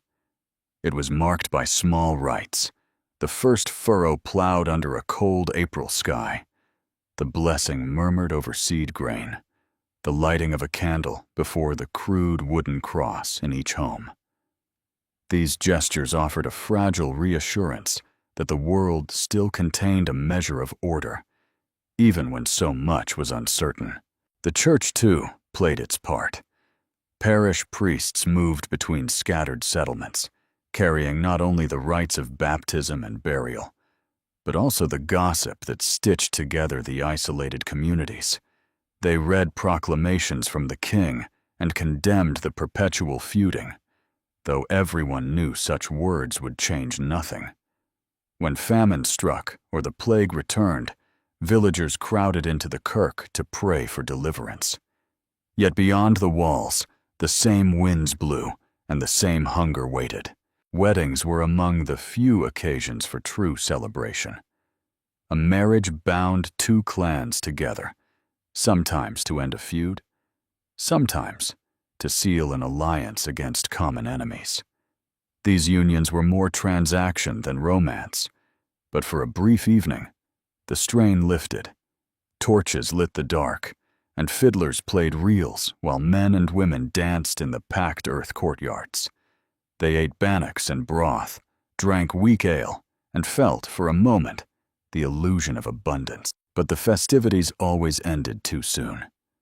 With dawn came the knowledge that each bride and groom had joined a larger story, one defined by duty, by hardship, and by the perpetual defense of honor. For every marriage that softened old enmities, another grievance was kindled elsewhere, waiting to flare into violence. Beyond the settlements, the land itself remained a quiet witness. The mountains stood impassive above every quarrel. The burns and lochs reflected the same brooding sky that had seen countless generations toil and perish. The landscape absorbed every secret, every betrayal, every silent act of mercy, every small joy. As the seasons turned, the rituals of survival continued. Children were born and named, their futures already shaped by ancient obligations. The old died and were carried to the kirkyard, their passing noted in the fragile records of the parish register. The clan itself endured, held together by blood and memory. And always, in the hush of night, when the fires sank low and the cattle shifted in their pens, a deeper question lingered unspoken. whether this life, so hard and so unchanging, might one day yield to something gentler. But dawn always came, and with it the same labors, the same fears, the same quiet, necessary hope that the next day would bring no fresh calamity. The shadow of England, even as clans clashed among themselves, a larger power loomed just beyond the border. England, with its wealthier towns and stronger armies, regarded Scotland as a stubborn outpost that refused to be subdued. The shadow of conquest had hovered for generations, drifting in and out of focus as kings rose and fell. But whenever English ambition stirred, it cast a long darkness over the glens. The first great shock came in the closing years of the 13th century, when Edward Wolfert, called Longshanks for his towering height, marched north to enforce his claim of overlordship. His ambition was vast, and his patience limited.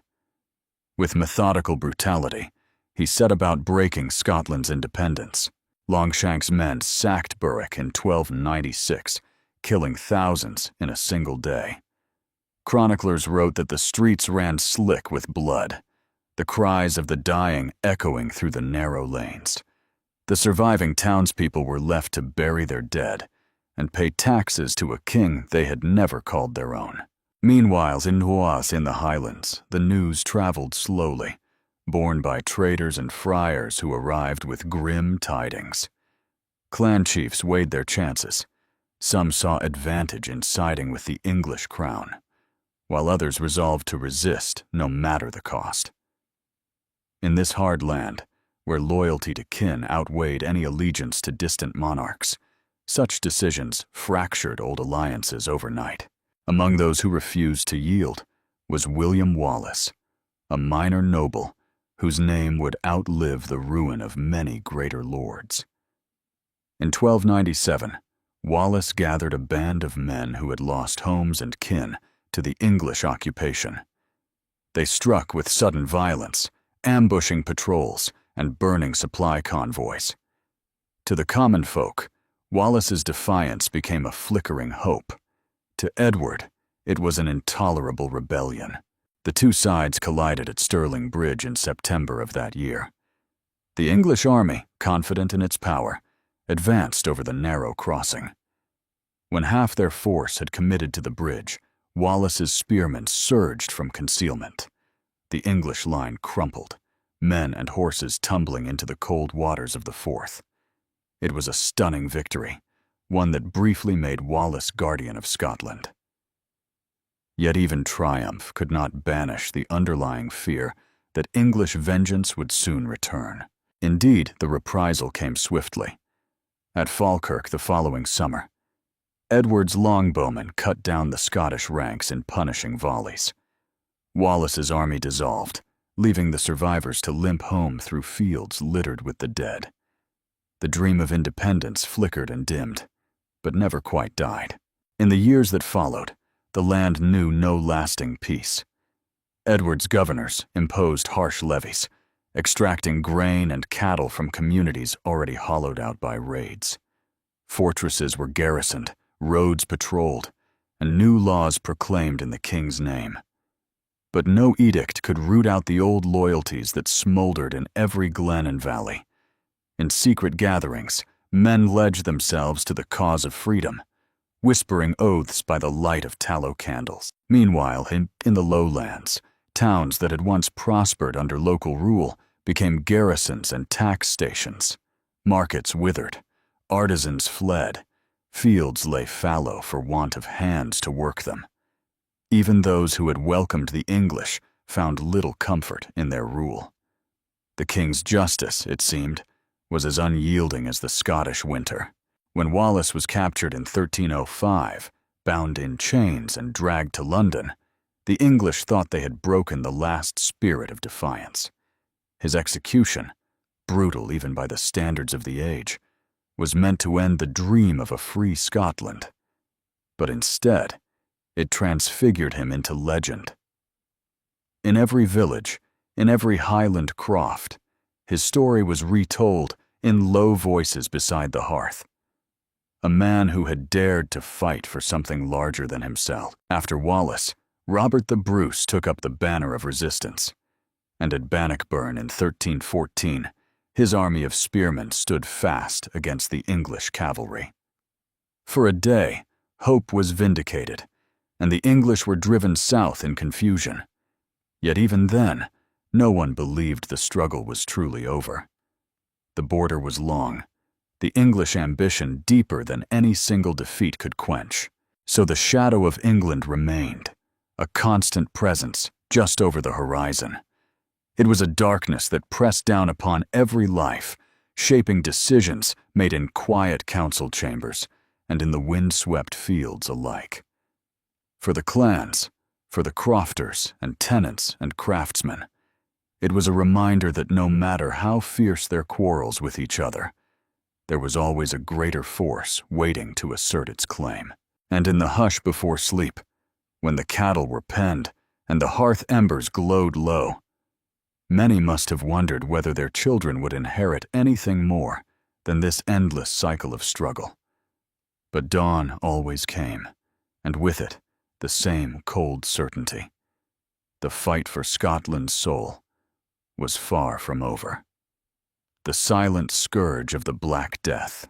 When the pestilence arrived, it did not come with banners or battle cries. No war horse carried it across the border. No sword defended against it. Instead, it slipped ashore on merchant ships, invisible to the eye, but potent enough to unmake a kingdom. In 1349, the Black Death reached Scotland. By spring, it was everywhere. The first to fall were often those closest to the ports, the dockhands and fishmongers who loaded bales of wool and salted herring. They sickened with a sudden fever. Their armpits and groins swelled with dark buboes, tender as bruised fruit. Then came the retching of blackened blood, the delirium, and the silence that followed. Families barred their doors in fear, but the sickness found them all the same. Word spread across the glens, carried on the breath of traveling friars and traders who spoke of towns where entire streets lay still. In Perth, the dead were stacked like cordwood outside the kirk. In Edinburgh, priests struggled to keep pace with the funerals, their voices hoarse with unending prayers for the departed. Some said the pestilence was God's judgment, a punishment for hidden sins. Others believed it was a miasma, a poisonous vapor rising from the earth itself. But explanations did nothing to dull the terror. By midsummer, whole villages had vanished. Cattle wandered untended, the fields filled with thistles and weeds. Even the fiercest clans laid down their quarrels for a time, knowing no raid or feud mattered when death crept through every doorway. To survive was to witness the collapse of everything familiar. In the Highlands, where isolation had once protected communities from war, the plague brought no safety. Small settlements on the slopes of Ben Nevis lost nearly every soul. In the lowlands, the markets fell silent, trade ceasing as carts stood abandoned with their loads of sheepskins and barley. Monks recorded the toll in spidery script, page after page of names, many left unfinished when the scribes themselves succumbed. The clergy bore the burden heavily. Priests tended to the sick until they too were struck down. Some churches closed their doors, unable to provide last rites or even simple burial. The rituals that had once offered solace now seemed hollow in the face of such indiscriminate ruin. In desperation, people clung to any sign of divine mercy, a relic passed hand to hand, a pilgrimage to a holy well. But more often, they simply waited, listening to the shallow breaths of the afflicted, and hoping the wind would shift and carry the pestilence elsewhere. Yet there were strange mercies in the aftermath. With so many laborers dead, the survivors found themselves with unexpected leverage. Tenants demanded better terms from landlords, eager to keep their lands productive. Debtors escaped obligations when creditors perished. Wages rose. Some families, having buried all but one child, saw that child inherit fields and livestock beyond what any peasant could have dreamed.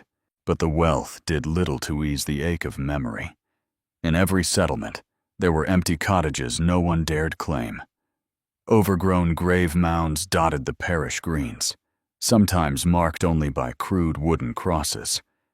The children who survived grew into adults haunted by half-remembered images, faces gone slack in death, the hush that fell over a house when the last voice faded. And in art and song, a new motif took shape. The dance of death. Painters showed skeletons leading kings and paupers alike to the same end. Minstrels sang verses that reminded listeners of life's fragility, the way fortune could shift without warning. Gradually, the plague receded, though it never fully disappeared. Smaller outbreaks returned every generation, like a bitter echo of the first devastation. Some historians would later say that the Black Death loosened old bonds, weakening the feudal ties that had held Scottish society together. Perhaps it did, but in those years, it felt less like liberation and more like a long, cold reckoning. Even as the fields bloomed again and trade resumed, no one truly believed the world was unchanged. The pestilence had stripped away illusions of safety and permanence. It left a quiet understanding that life was never more than a flickering candle in the wind. And when night came and the hearth embers glowed low, those who had endured still felt the hollow spaces where voices had once been. They must have wondered what hidden trials lay ahead, waiting beyond the reach of any prayer or plea to the clan wars and the endless feuds. In the centuries that followed the first waves of plague, the clans of the Highlands and Western Isles returned to the rhythms that had shaped their world for generations, raiding, feuding, and defending the honor of their kin. The plague had left fields abandoned and villages weakened, but it did not still the restless hearts of the chieftains. Every valley had its own story of betrayal or vengeance. Some were no more than whispered rumors, while others grew into sagas recited by the hearth long after the warriors who inspired them were dust. Clan Campbell and Clan MacDonald stood out among these tales, locked in a rivalry that was as much about pride as it was about land. It began in earnest when Robert the Bruce granted the Campbells new territories as a reward for loyalty during the Wars of Independence. The MacDonalds, who had long claimed the same lands, took the gift as an unforgivable slight. Neither side forgot, and neither forgave. When spring came and the passes cleared of snow, raiding parties slipped into the glens by moonlight. They drove off cattle, set fire to storehouses, and struck down any who dared resist. A single raid might ignite years of retribution. Children grew up under the shadow of these feuds, taught to memorize every injury their fathers had suffered. Elsewhere, the MacLeods fought the MacNeils, the Grants quarreled with the Gordons, and countless smaller kindreds traded insults and blows over boundaries drawn with no more precision than a shepherd's cairn. The clan system offered identity and protection, but it also demanded a readiness to take up arms on short notice. In the Highlands, the chief was more than a landlord. He was a father figure and judge, the one who decided when a grievance must be settled by blood. His hall might be little more than a stout tower house with peat smoke curling from the roof, but within its walls, decisions were made that could upend hundreds of lives. To live in such a world was to know that peace was always provisional. A shepherd tending his flock might look up to see strangers on the ridge, their cloaks billowing in the wind, their weapons catching the pale northern light. In that moment, he would not wonder who they were. He would only ask which grievance they carried in their hearts. Clan feuds had their own strange order, a code that was both harsh and predictable. If a man was killed, compensation, blood money, might be offered to prevent the feud from widening. But if the death was deemed treacherous, or if the insult too grave, no payment sufficed. Revenge became a duty. In the courts of Edinburgh, kings and lords wrung their hands at this endless cycle. They issued proclamations forbidding raids and demanding loyalty to the crown. But their writs held little power in the steep glens and heathered slopes, where a chief's word mattered more than any royal decree. During the reign of James IV, the crown made one of its most determined efforts to pacify the Highlands. The king himself sailed to the Isles, taking hostages and extracting oaths. He ordered forts raised and sheriffs appointed. But as soon as his fleet vanished over the horizon, the clans returned to their old ways. The feud reached a particularly bitter crescendo in the 17th century. In the winter of 1692, government troops led by the Campbells arrived in Glencoe under the pretext of seeking hospitality from the MacDonalds. For 12 days they shared fires and bread, the MacDonalds believing the strangers were friends. On the final morning, the Campbells rose before dawn and slaughtered their hosts as they slept. The massacre of Glencoe became an indelible wound in Scottish memory. It was proof, if any were needed, that no promise could be trusted in a land where loyalty to the clan weighed all other bonds. Yet even in these violent times, there were moments of fragile peace. Seasonal fairs and markets offered a place where rival clans could mingle without bloodshed, trading cattle, cloth, and iron tools. Marriages were arranged to bind old enemies together, though such unions rarely erased the bitterness that lay beneath. This was the paradox of the Highlands, a society bound by fierce kinship, and yet forever fracturing under the weight of pride and revenge. A place where children learned to wield a dirk as soon as they could walk, and where every man knew that one day he might die defending a grievance older than himself. As the centuries turned, the clans would face pressures no feud could withstand. New laws, new armies, and the slow erosion of the old ways. But in this era, when the glens still belonged to the chiefs and the shouts of raiders echoed across the heather, the clans remained the beating heart of Scotland's wild and weary soul. And as the mists rolled in each evening, it was easy to imagine that these struggles would go on forever, as timeless and unyielding as the mountains themselves. The church and the shadow of faith, the clans were not the only power shaping medieval Scotland. Alongside the chiefs and their restless warriors stood the Catholic Church, a force as pervasive as it was unassailable. From the lowliest croft to the king's great hall, the church's presence was woven into every ritual, every fear, and every fleeting hope that flickered in a hard and transient life. Even in the most remote glens, stone kirks rose above clusters of barf-roofed cottages, their bells tolling reminders of sin and salvation. For many Scots, the church was the single constant in a world of shifting alliances and sudden violence. It was the keeper of rights no clan chief could grant: baptism, marriage, absolution, and burial. But while faith offered comfort, it also demanded surrender. Each year, 1/10 of every harvest was tithed to the church. No matter how lean the season, or how many mouths begged for scraps of oat bannock, the tithe was paid. Priests and abbots moved through the land in fine robes, their hands outstretched for offerings, their words laced with warnings of damnation for those who failed in their duty. Monasteries like Melrose and Dunfermline stood as islands of learning and charity.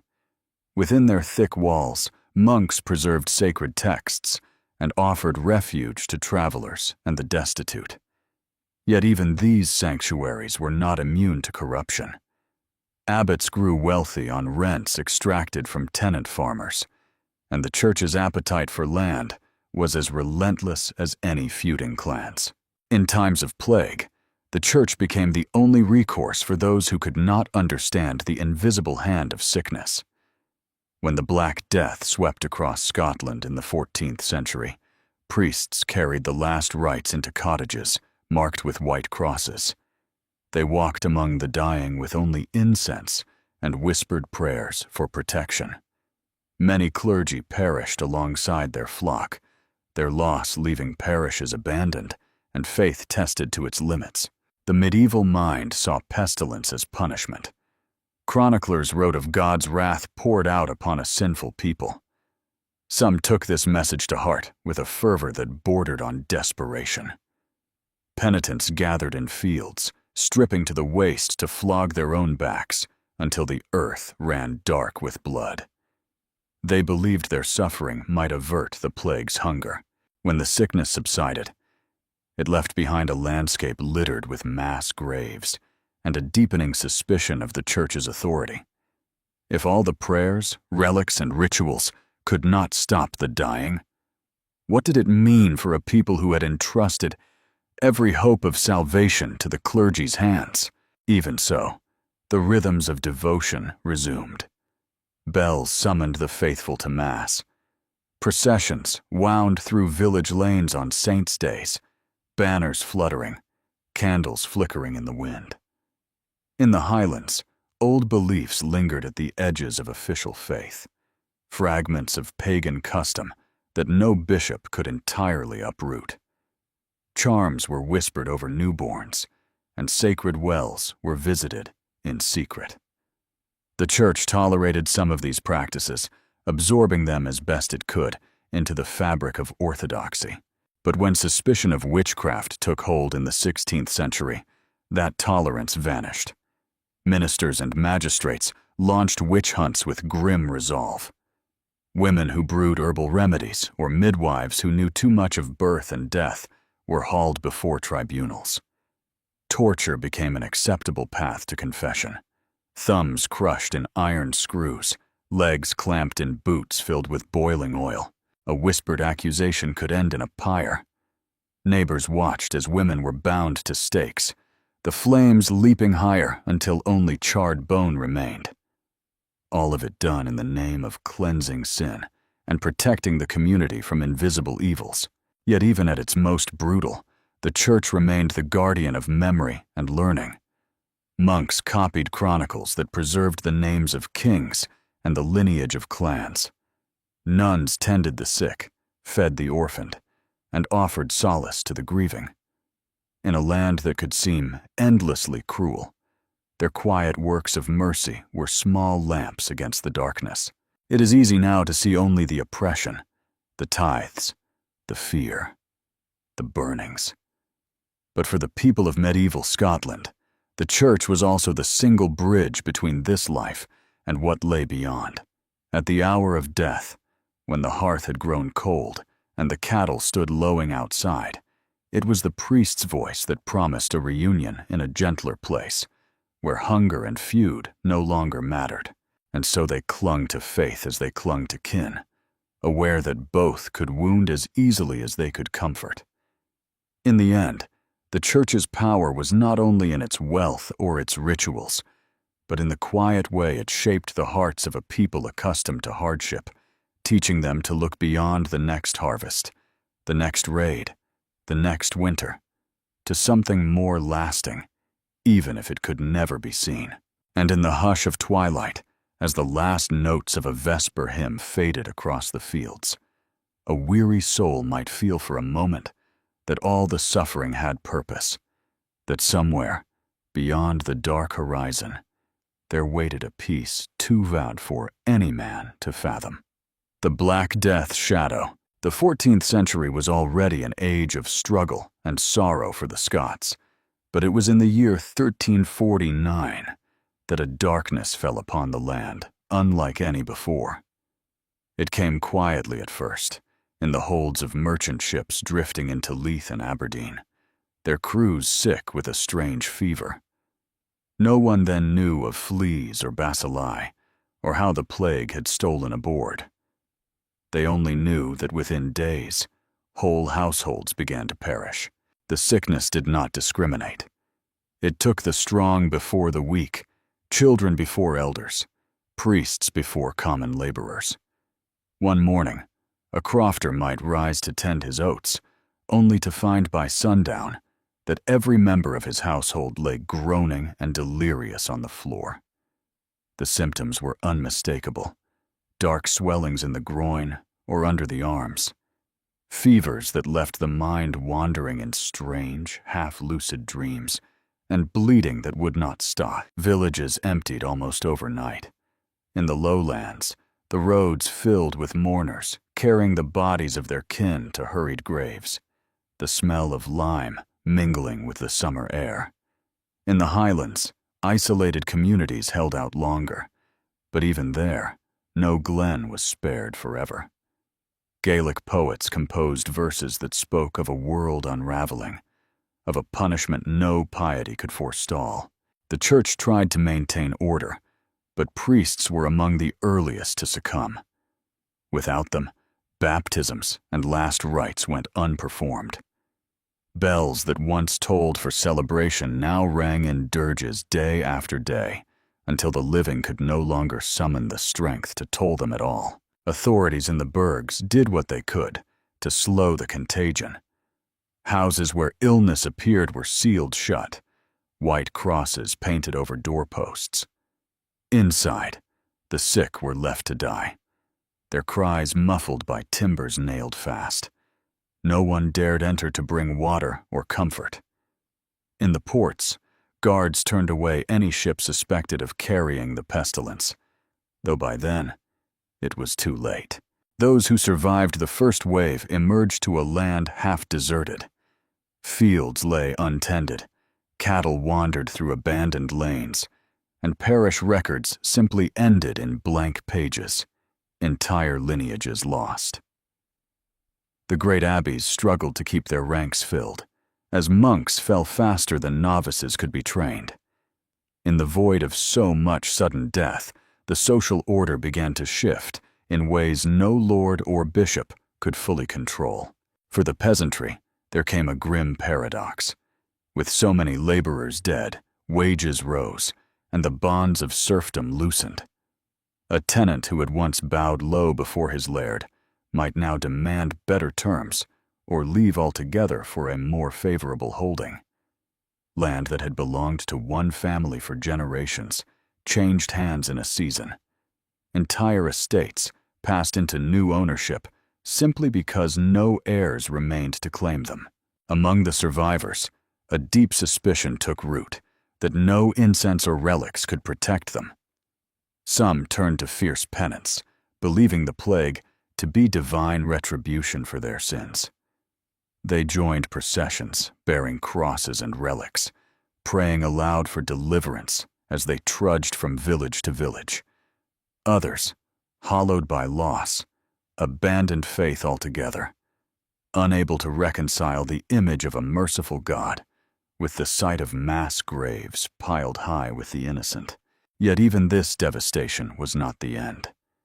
The plague returned again and again, in lesser waves through the century, each time renewing the sense that life itself was frail and borrowed.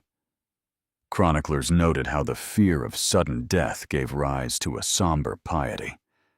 Testaments and wills were drawn up with meticulous care. Wealthy families bequeathed money to have masses said in perpetuity for their souls. Artists began to carve and paint the dance of death, grim figures leading men and women of all stations in one final procession. And in the hush that followed each wave, when the bells fell silent and the air grew still again, Scotland began to reckon with all that had been taken. The survivors carried scars beyond the body, an unspoken understanding that no fortress, no kin bond, no fervent prayer was a shield against the randomness of fate. In the glens and the burgs alike, that knowledge softened some hearts and hardened others. Still, life pressed on. The seasons did not wait for grief to ease. Fields were reseeded, herds replenished, hearths rebuilt. Children were born into a quieter land, where their elders spoke in hushed tones of the plague years, and the memory of what they had endured became as much a part of the landscape as the standing stones and wind-swept hills. If you had wandered through a village in those years after the pestilence, you might have seen new markers in the kirkyard, simple crosses without names, erected in haste. You might have heard the old folk murmuring that no generation would ever again forget how swiftly everything could vanish. And you might have felt, in the cold hush before dawn, that the shadow of the Black Death still lingered, a lesson etched in every heart about the fragility of flesh and the stubbornness of hope.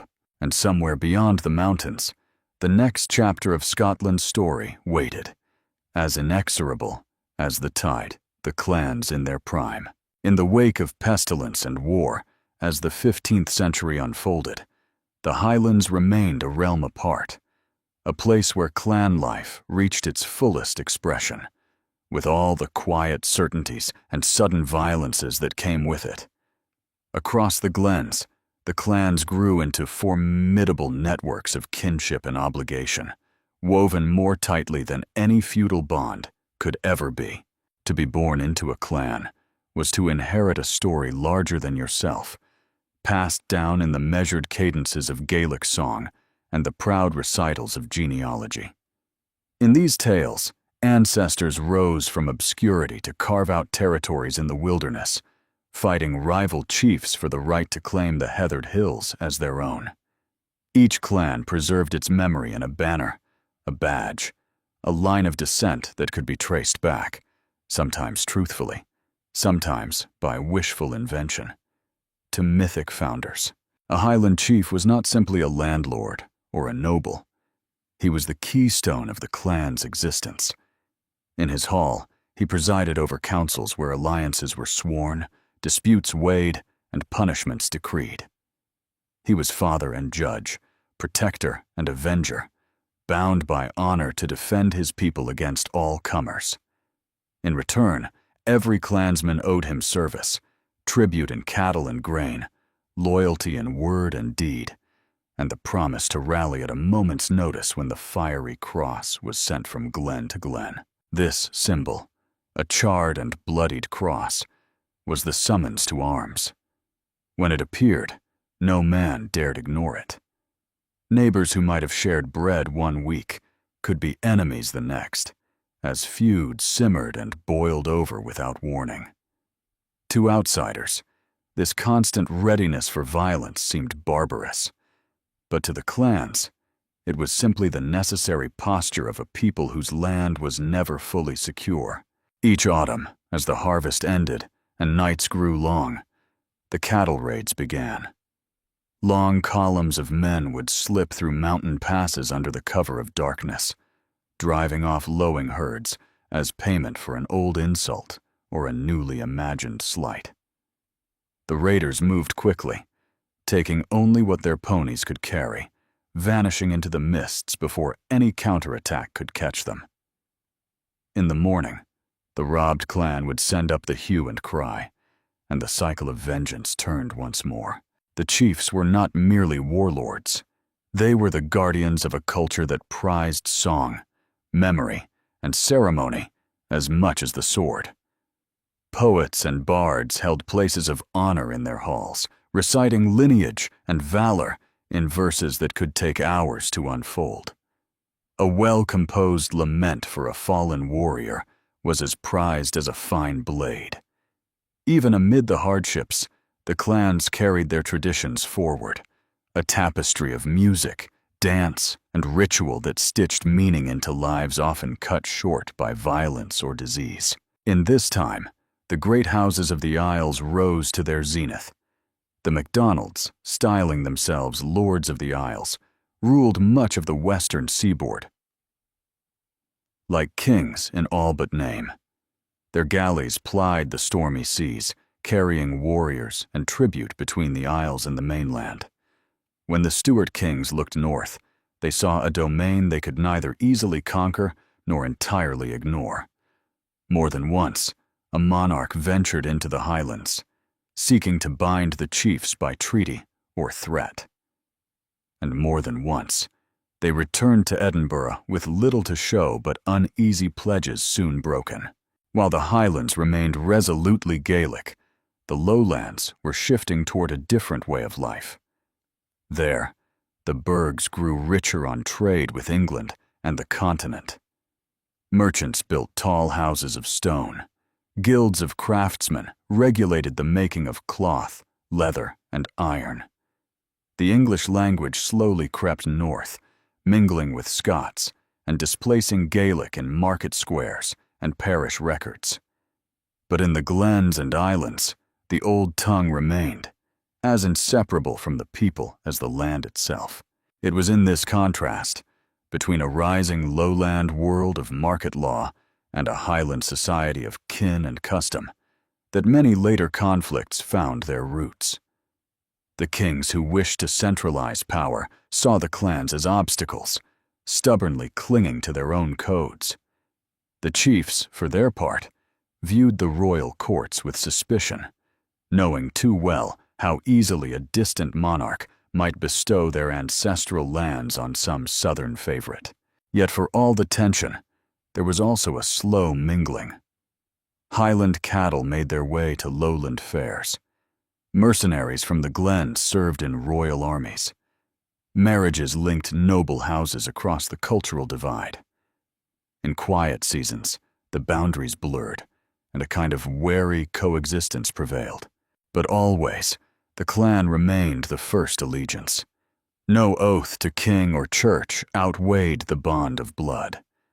A man's worth was measured by his loyalty to his kin, his courage when the cross was raised, and his readiness to shed blood for the honor of his ancestors.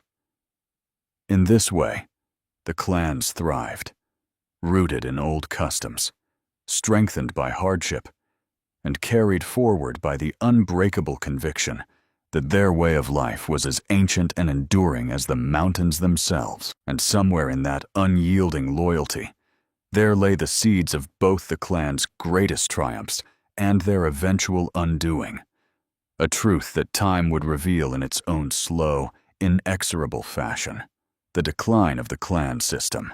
As the 16th century drew to a close, the winds began to shift in ways the clans could not hold back. What had once seemed timeless, loyalty to the kin group above all else, was slowly being undermined by forces larger than any feud or cattle raid.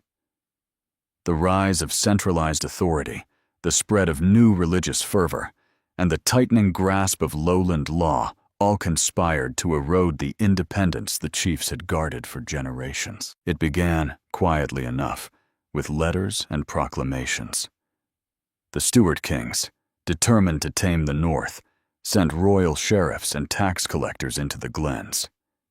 They came bearing seals and statutes rather than swords, though the threat of force always hung behind their words. Chiefs were summoned to Edinburgh to pledge their loyalty in person, a ritual designed to humble them before the crown. Many complied, if only in appearance, returning home to do as they pleased until the next summons arrived. But some clans found themselves drawn deeper into the monarch's orbit. To gain favor or avoid punishment, chiefs offered tribute in the form of men and arms. A few even allowed lowland officials to administer their lands, setting in motion the slow replacement of ancient Gaelic customs with the king's law. These concessions often bred resentment among clansmen, who felt their leaders were selling out their inheritance for royal approbation. Meanwhile, religion was sowing further division. The Reformation swept across Scotland in a tide of Protestant zeal, overturning centuries of Catholic ritual. In the Lowlands, burgh councils and lairds embraced the new faith, dismantling abbeys and claiming church lands as their own.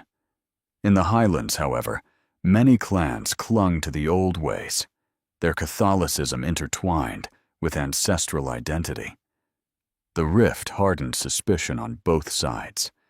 Southerners saw Highlanders as backward and superstitious, while Highlanders viewed the Reformed Kirk as a lowland imposition.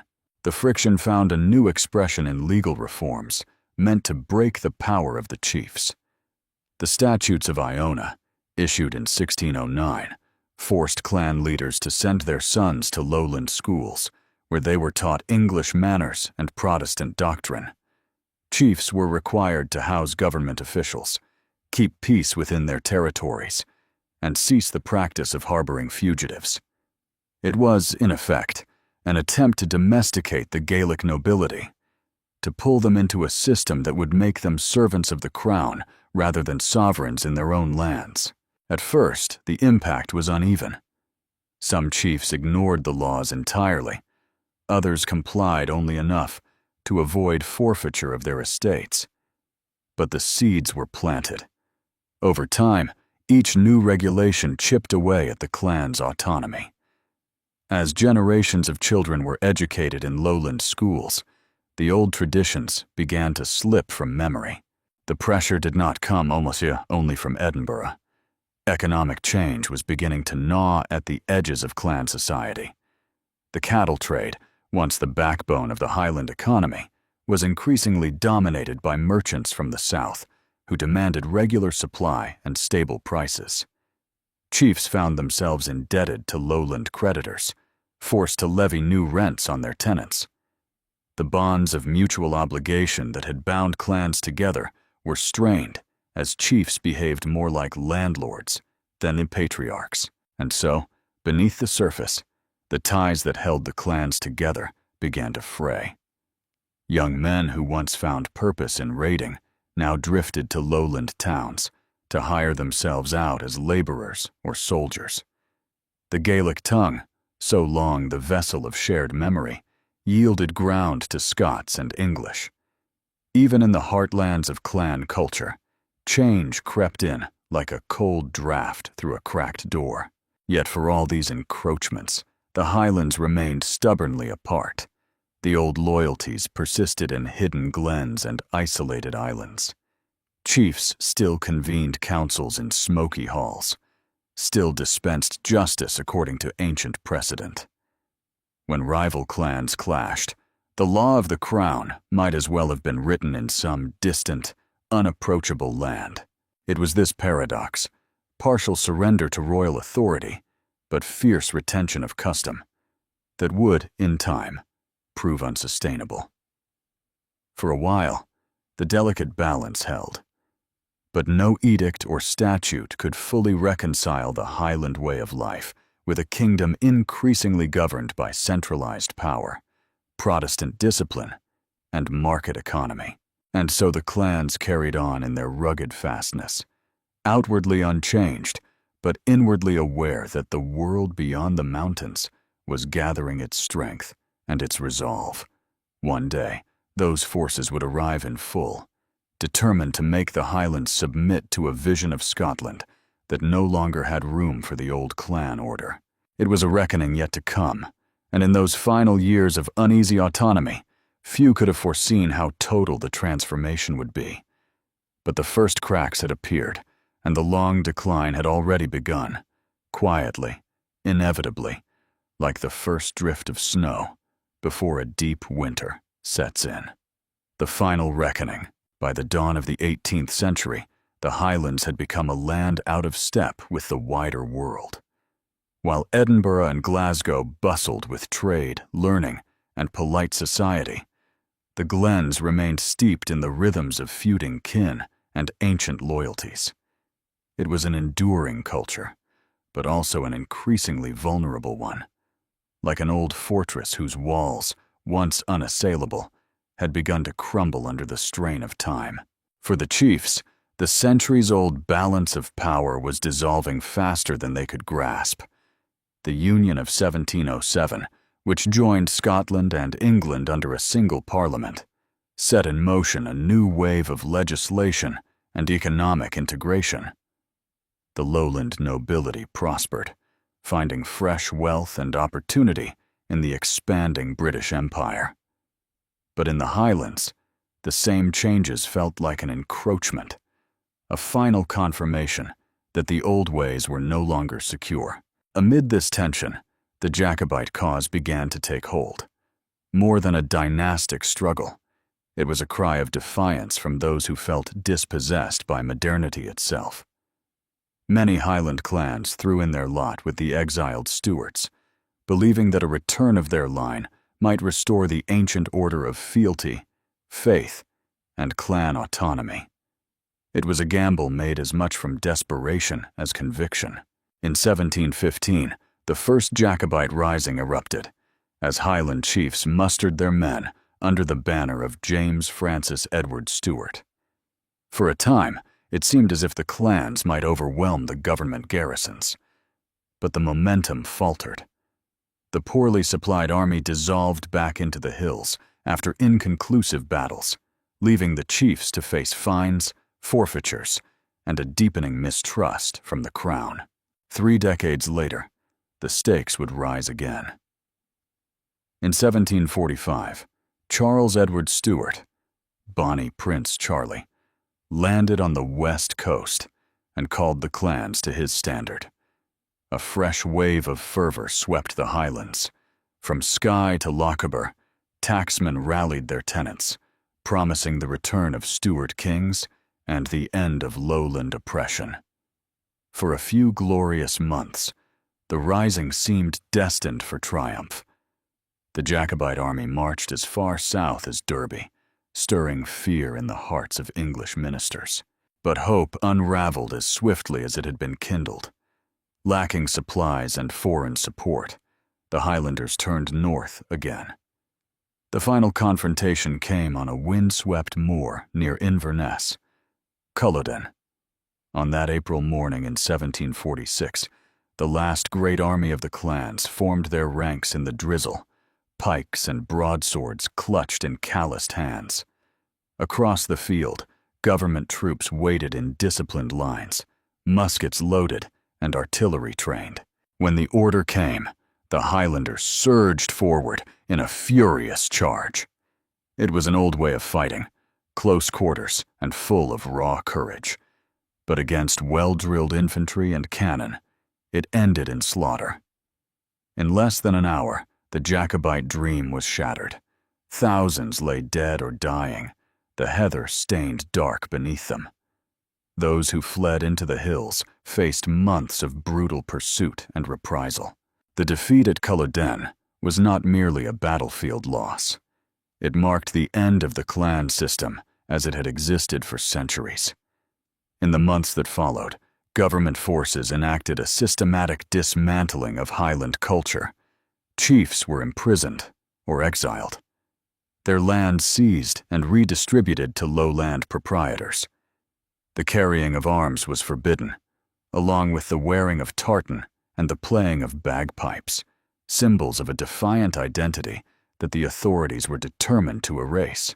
The statutes of proscription, imposed in 1746, struck at the heart of everyday life. Clan allegiance was criminalized. The tacksmen who had once bound communities together as middle-ranking leaders were driven out. Gaelic culture, already under pressure, began to retreat into the remote corners of the Highlands, a language and memory preserved in songs and stories, whispered by the hearth. Even the ancient bonds of kinship were broken by the new economic order. Chiefs who retained their estates often abandoned the traditional obligation to protect their people, embracing commercial sheep farming instead. The clearances that followed in the late 18th and early 19th centuries expelled thousands from the glens their ancestors had called home. Whole villages were emptied, their tenants forced to seek a livelihood in lowland cities or across the sea. Many departed with only a bundle of possessions and a last glance at the hills fading behind them. And so the culture that had withstood generations of war, famine, and plague finally gave way to the pressures of modern statehood and commerce. Yet if the visible trappings of the clans disappeared, the spirit of resilience remained. In Gaelic ballads and family memories, in place names and ancestral pride, the memory of that lost world endured. Today, the Highlands seem peaceful, silent glens, scattered crofts, and the ruins of old castles softened by moss and time. But beneath the quiet lies an echo of those turbulent centuries when life was defined by loyalty, hardship, and the unbreakable will to endure. If you walk those hills at dusk, you might feel it, the lingering presence of a people who would not be conquered easily, who carried their identity like a hidden ember in the dark.